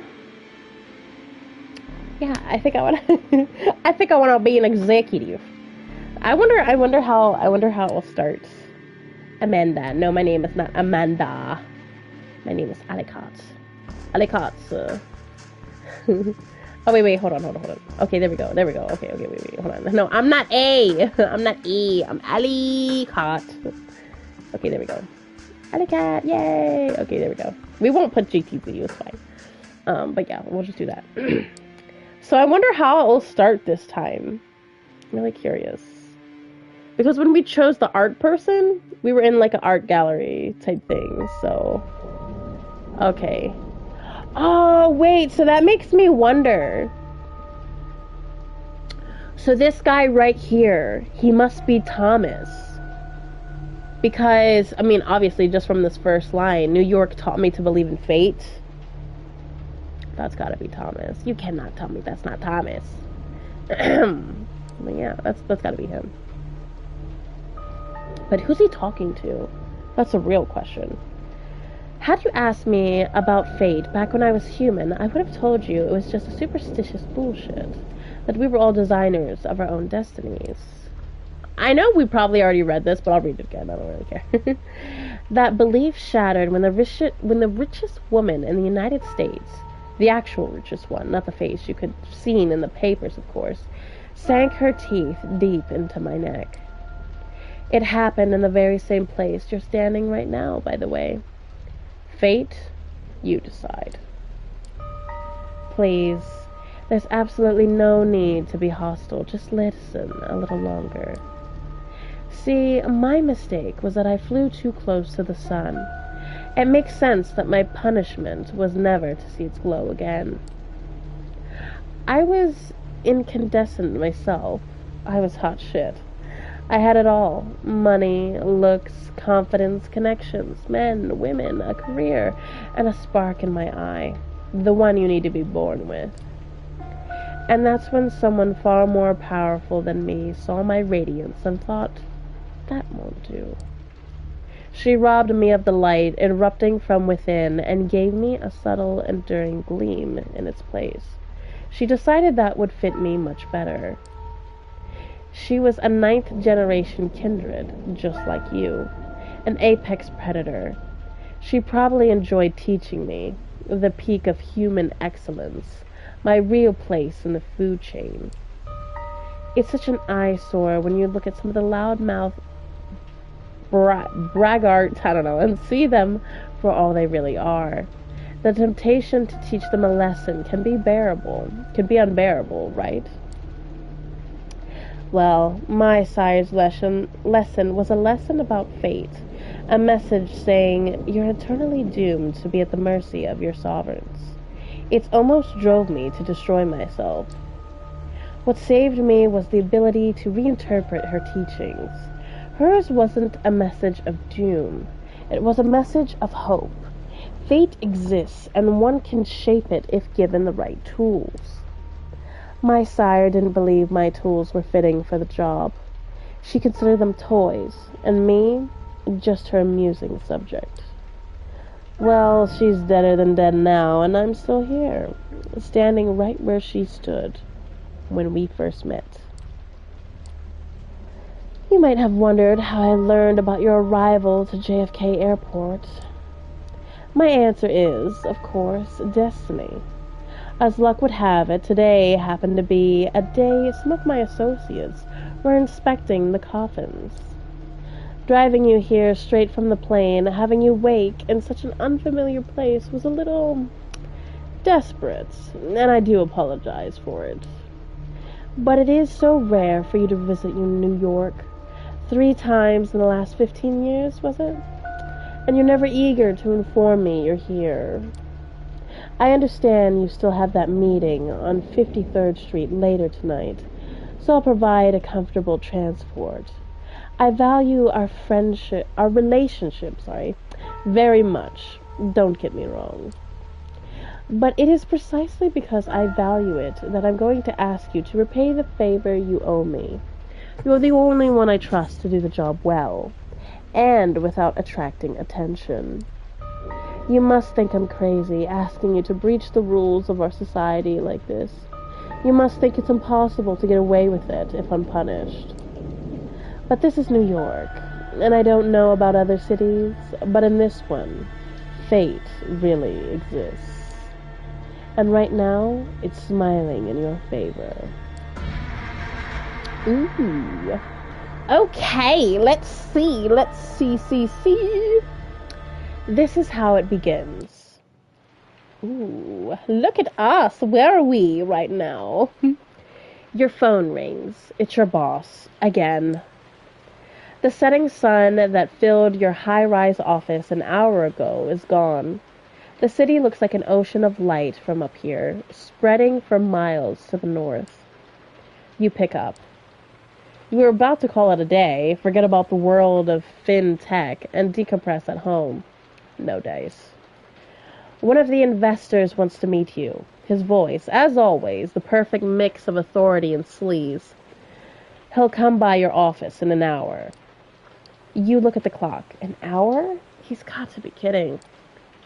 Yeah, I know, but stick around. He's a heavyweight. You'll want to make a good impression. Fine. You grit your teeth a little. The boss hangs up. 2 hours. Might as well pour another coffee into yourself and figure out how to best use this to your advantage. You suspect everyone knows that no, you're not actually happy with your current position. That, in fact, you feel squished against the glass ceiling that comes with the territory. Sure, your idiot superior might have gotten the job only because he's the CEO's golfing buddy. But you're going to put an unholy amount of work into your advancement. Times were you'd laugh the idea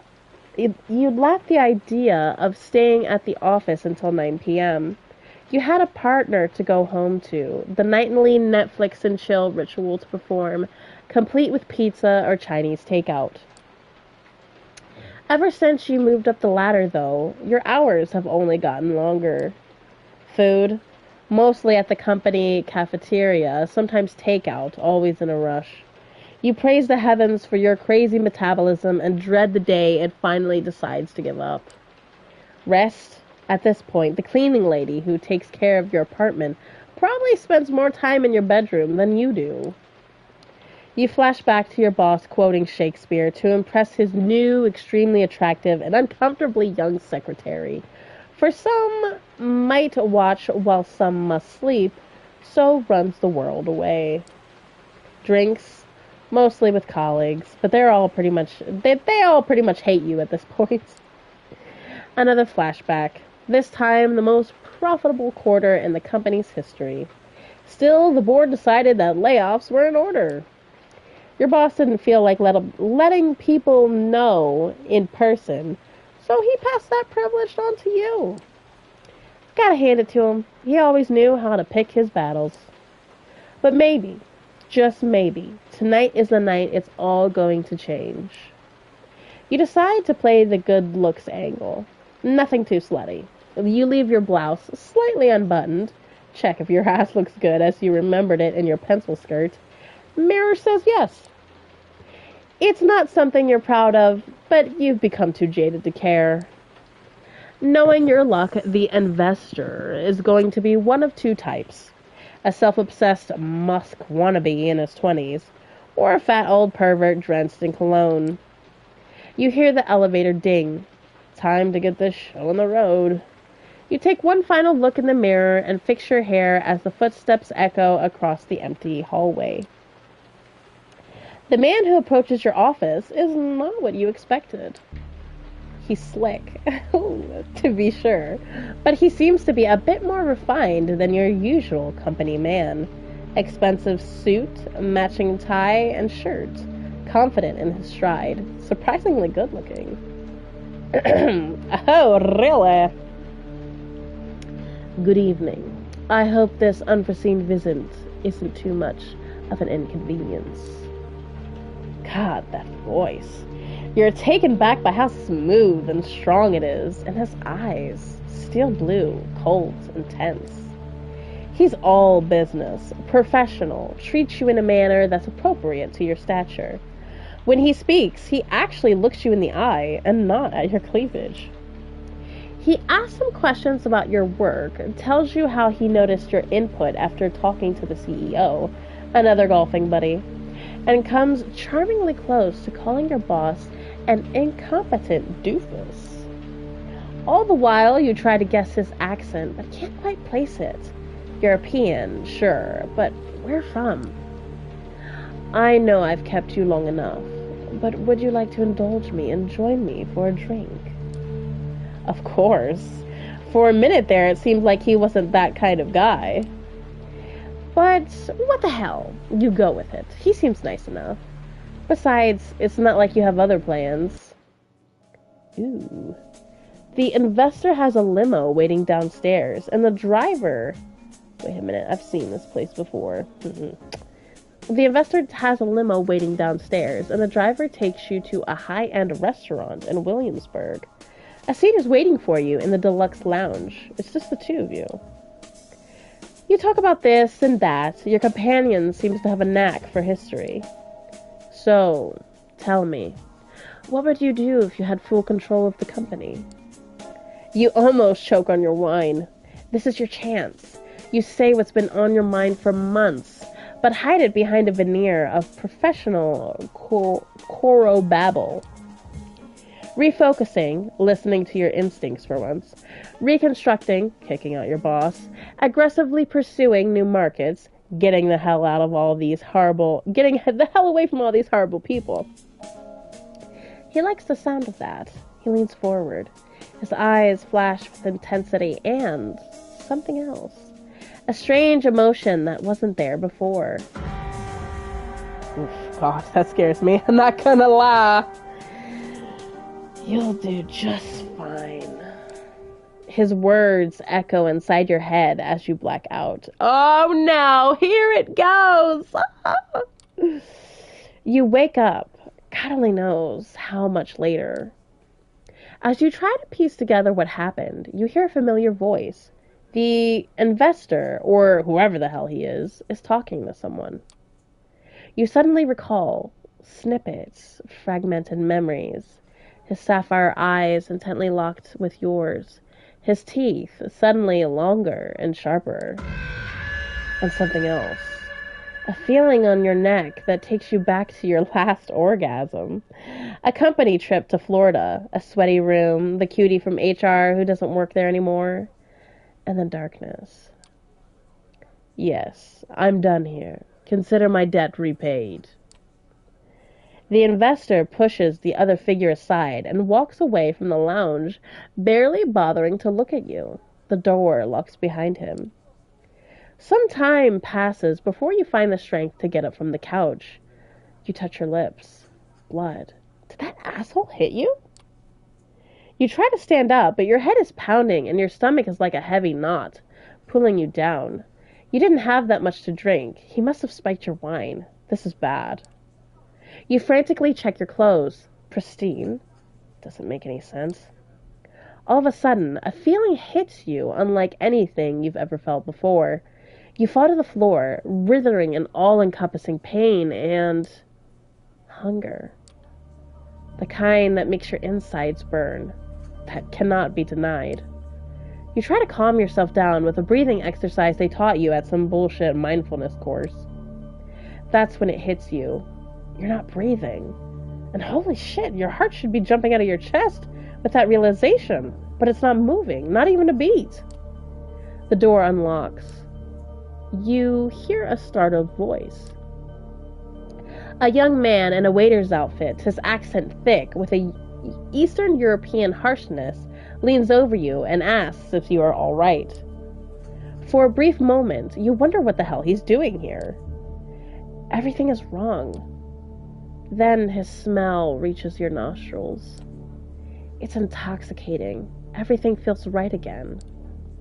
He holds out his arm to help you stand up.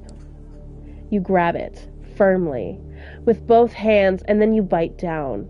You sink your teeth right into the old-school pin-up tattoo of Rita Hayworth on his forearm. It takes you a moment to process what you're doing.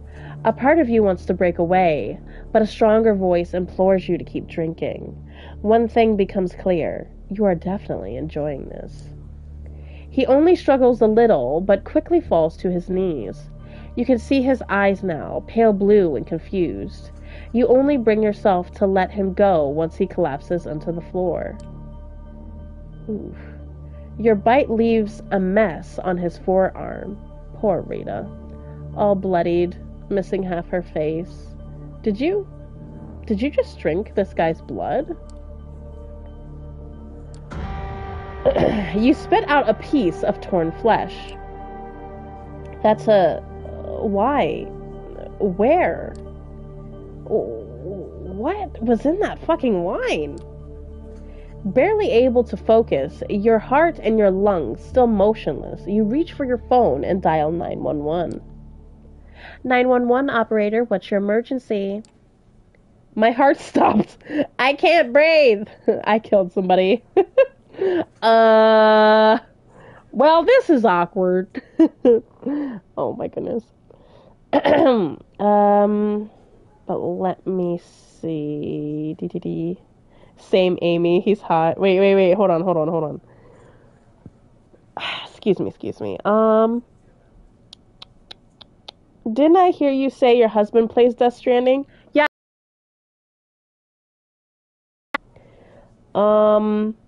If so, ask him if he probably knows more about the leveling than I do. I just started playing it.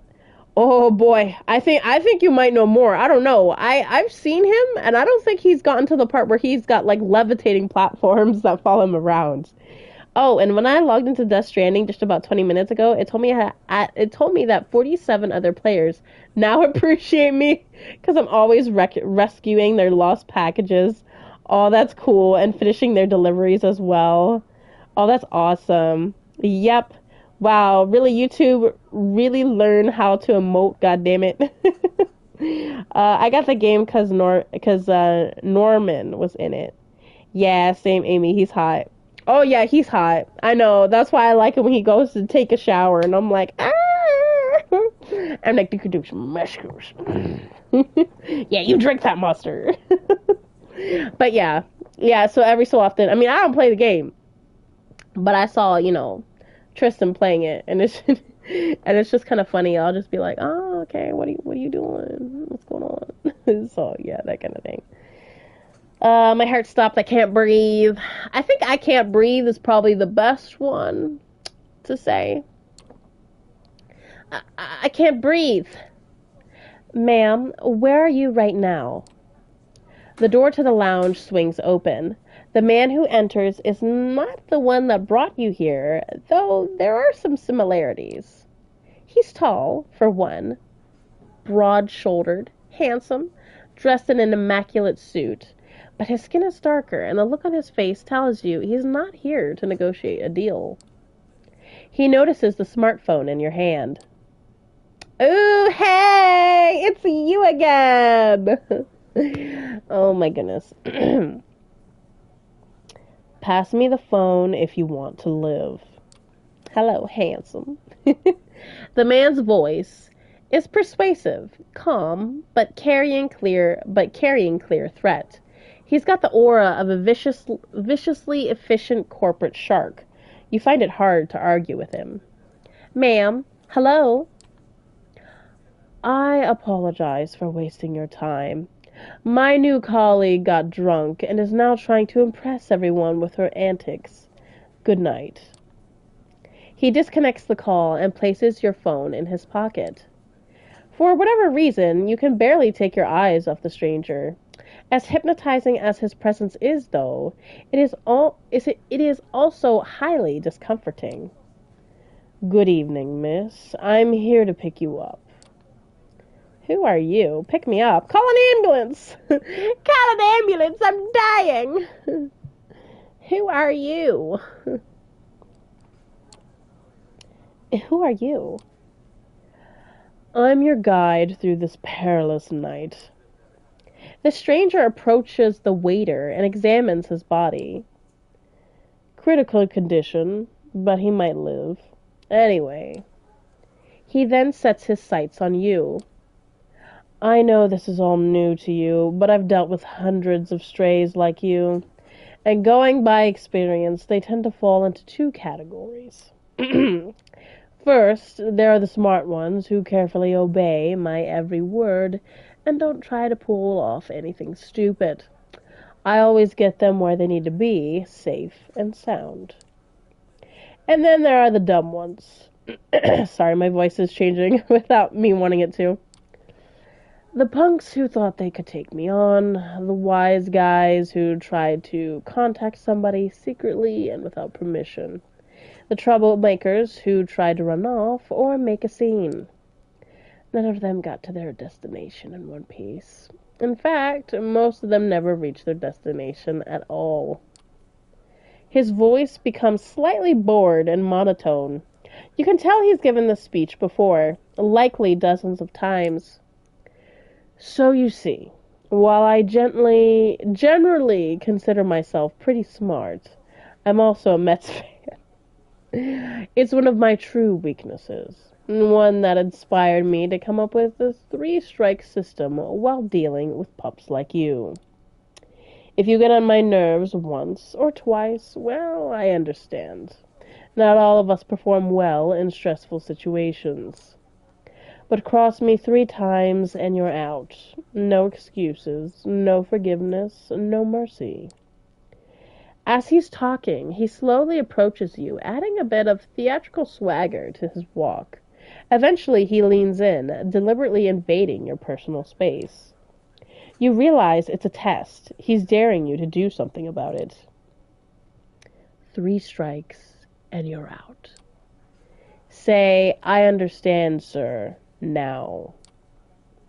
Every atom of your being screams for you to obey his authority. I understand, sir. Sir. Fuck you, sir.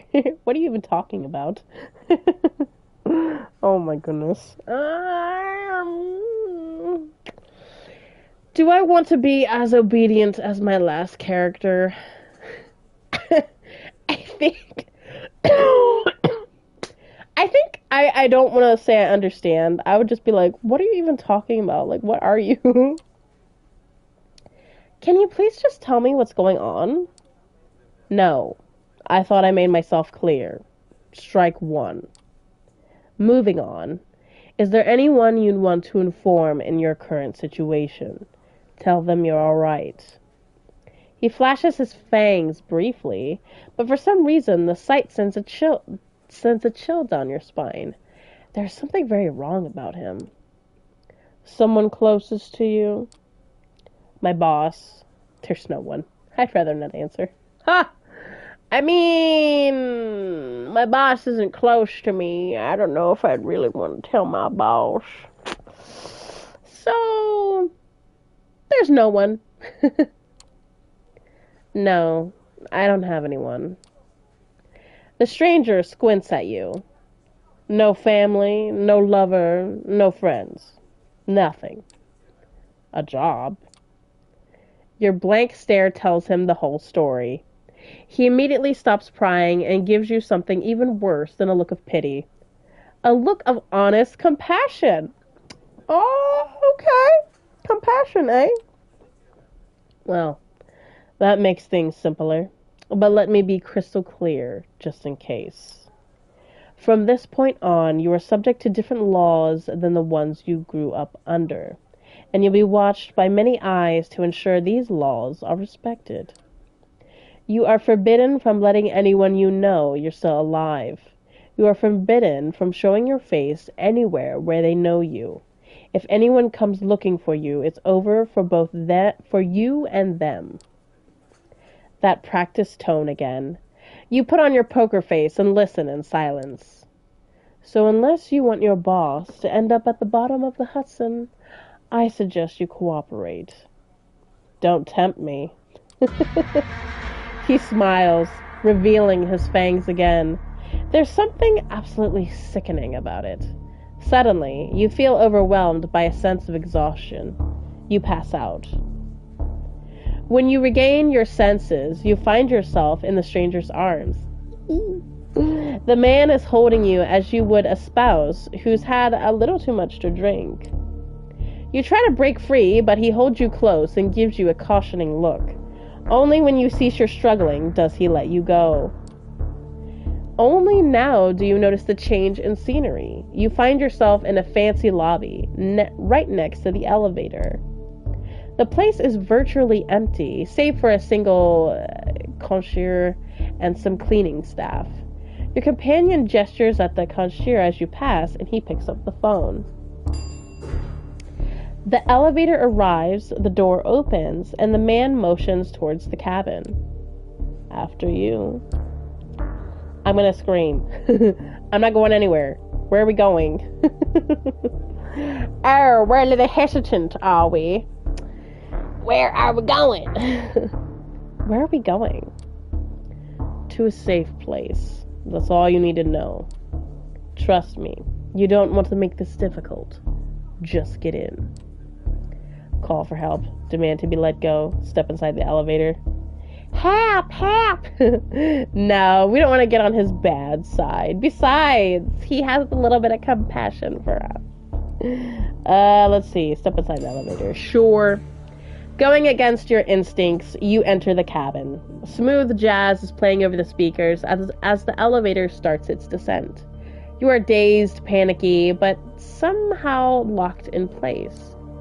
On one hand, you find the stranger's presence oddly soothing. On the other, you find your body tensing up with stress. You can't help but think back to the young waiter, the doe-eyed look on his face, the confused look he gave you just before. No, it's better not to think about it. Plus, you have other things to worry about, like the fact that you're being kidnapped. The cabin door opens to the same garage you arrived at with the investor some hours ago. The man shows you a black Cadillac Escalade. I know what you're thinking. Getting into a car with some strange man. Boy, sure seems like a dumb idea. Maybe I can make a run for it. I might be able to lose him. So let me be perfectly clear. Your best bet is to get in, relax, and enjoy the ride. The waiter. What do you want? I have money. Oh, we're gonna be one of these people. I have money. Trust me. What do you want? The waiter.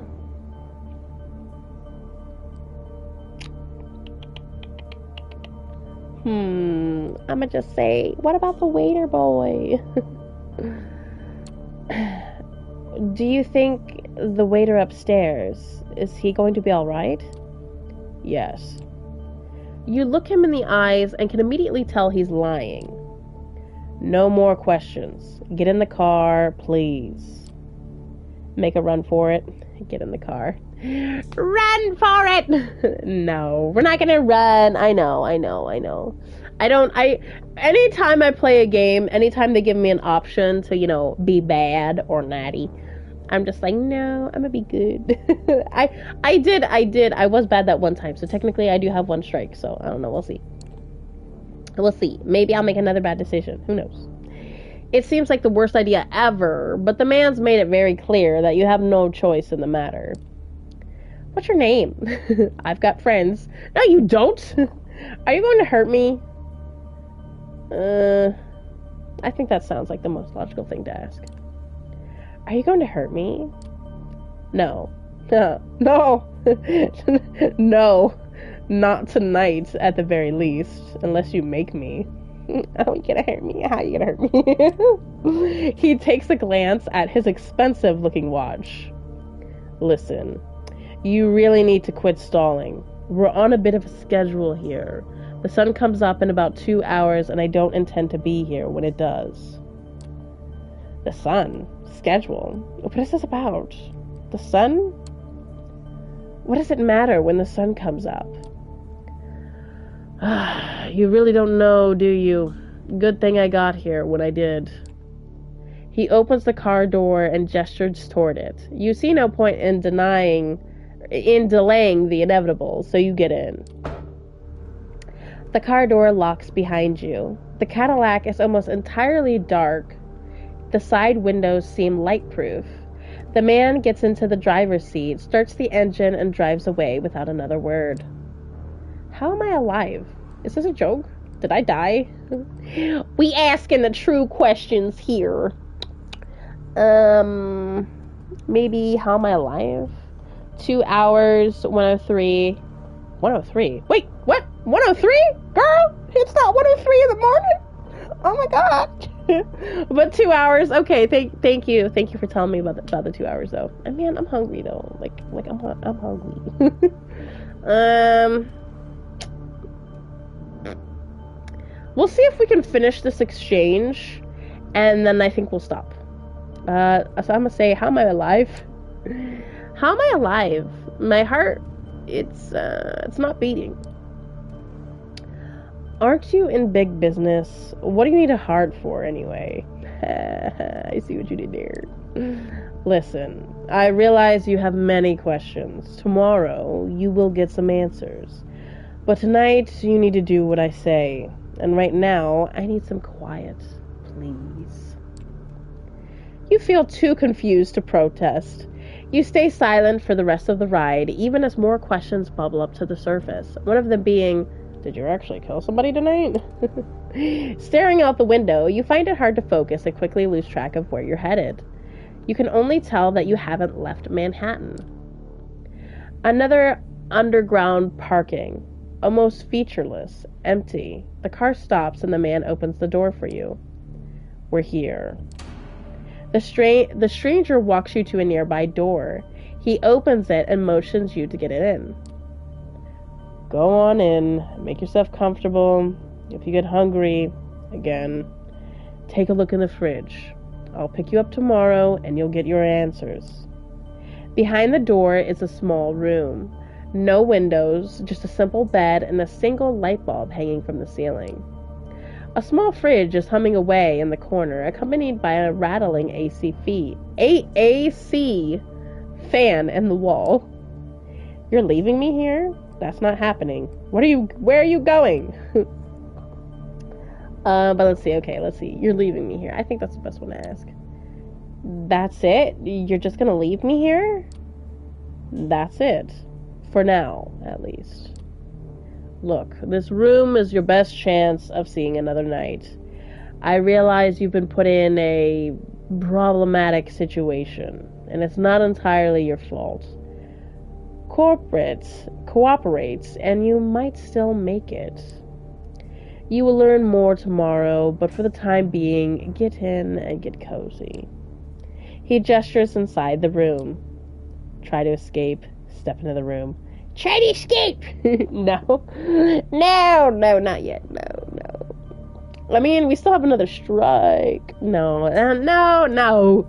I can't do it. I don't have it in me to disobey. Because I'm worried. Because he could, like, kill me or something. You step inside. The stranger nods. Good night. He locks the door behind you. It looks very sturdy. You open the fridge. There's a single plastic bag there, filled with red liquid, no label. It's made of soup? You feel sick to your stomach. Best leave it for now. You lie down on the bed. It's a simple mattress on a metal frame. At least it's not too filthy. You think back to how this evening began. This investor, is he friends with a dark-skinned stranger who picked you up from the restaurant? What happens now? Unable to relax, you spend an hour or so playing out various scenarios in your head. Eventually, you decide to give in and let exhaustion take over. Whatever tomorrow brings, you'd rather face it well rested. Plus, there's no way in hell your boss isn't going to notice your absence tomorrow. That and maybe some of the restaurant staff will feel a pang of conscience. Someone will notify the police. Someone will find you. Right? You flash back to the waiter's tattoo. The bloody Rita Hayworth winking at you over a pale mess of a wound.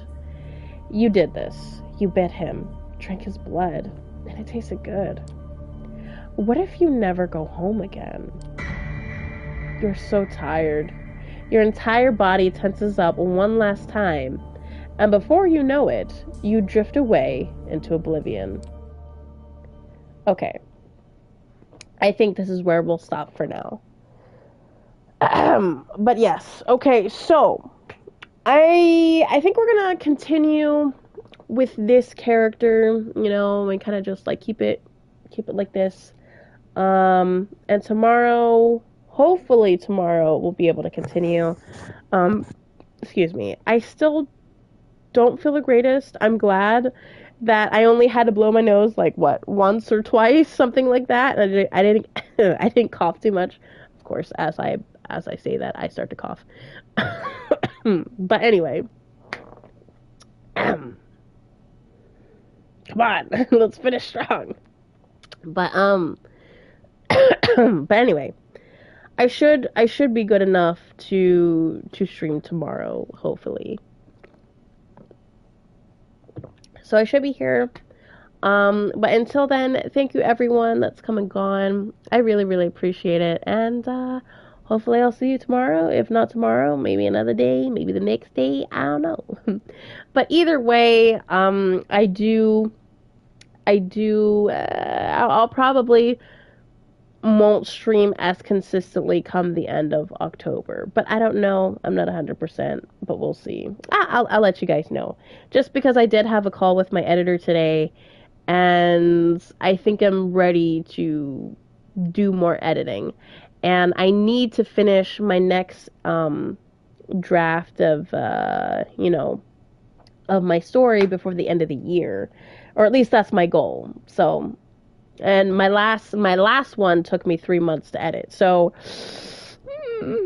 I don't know if I'll get it done, but I'm hoping I will. So yeah, so I don't know. But anyway, thank you guys for being here. Night, Amy Rose. Have a great night. Alley Cat, have a great night, everyone. Hope you feel better soon. Thank you, Zero. Thank you. I hope I feel better soon too. I hope so. It needs to leave me alone. But anyway, thank you. I hope you have a good night too. And I'll see you all another time.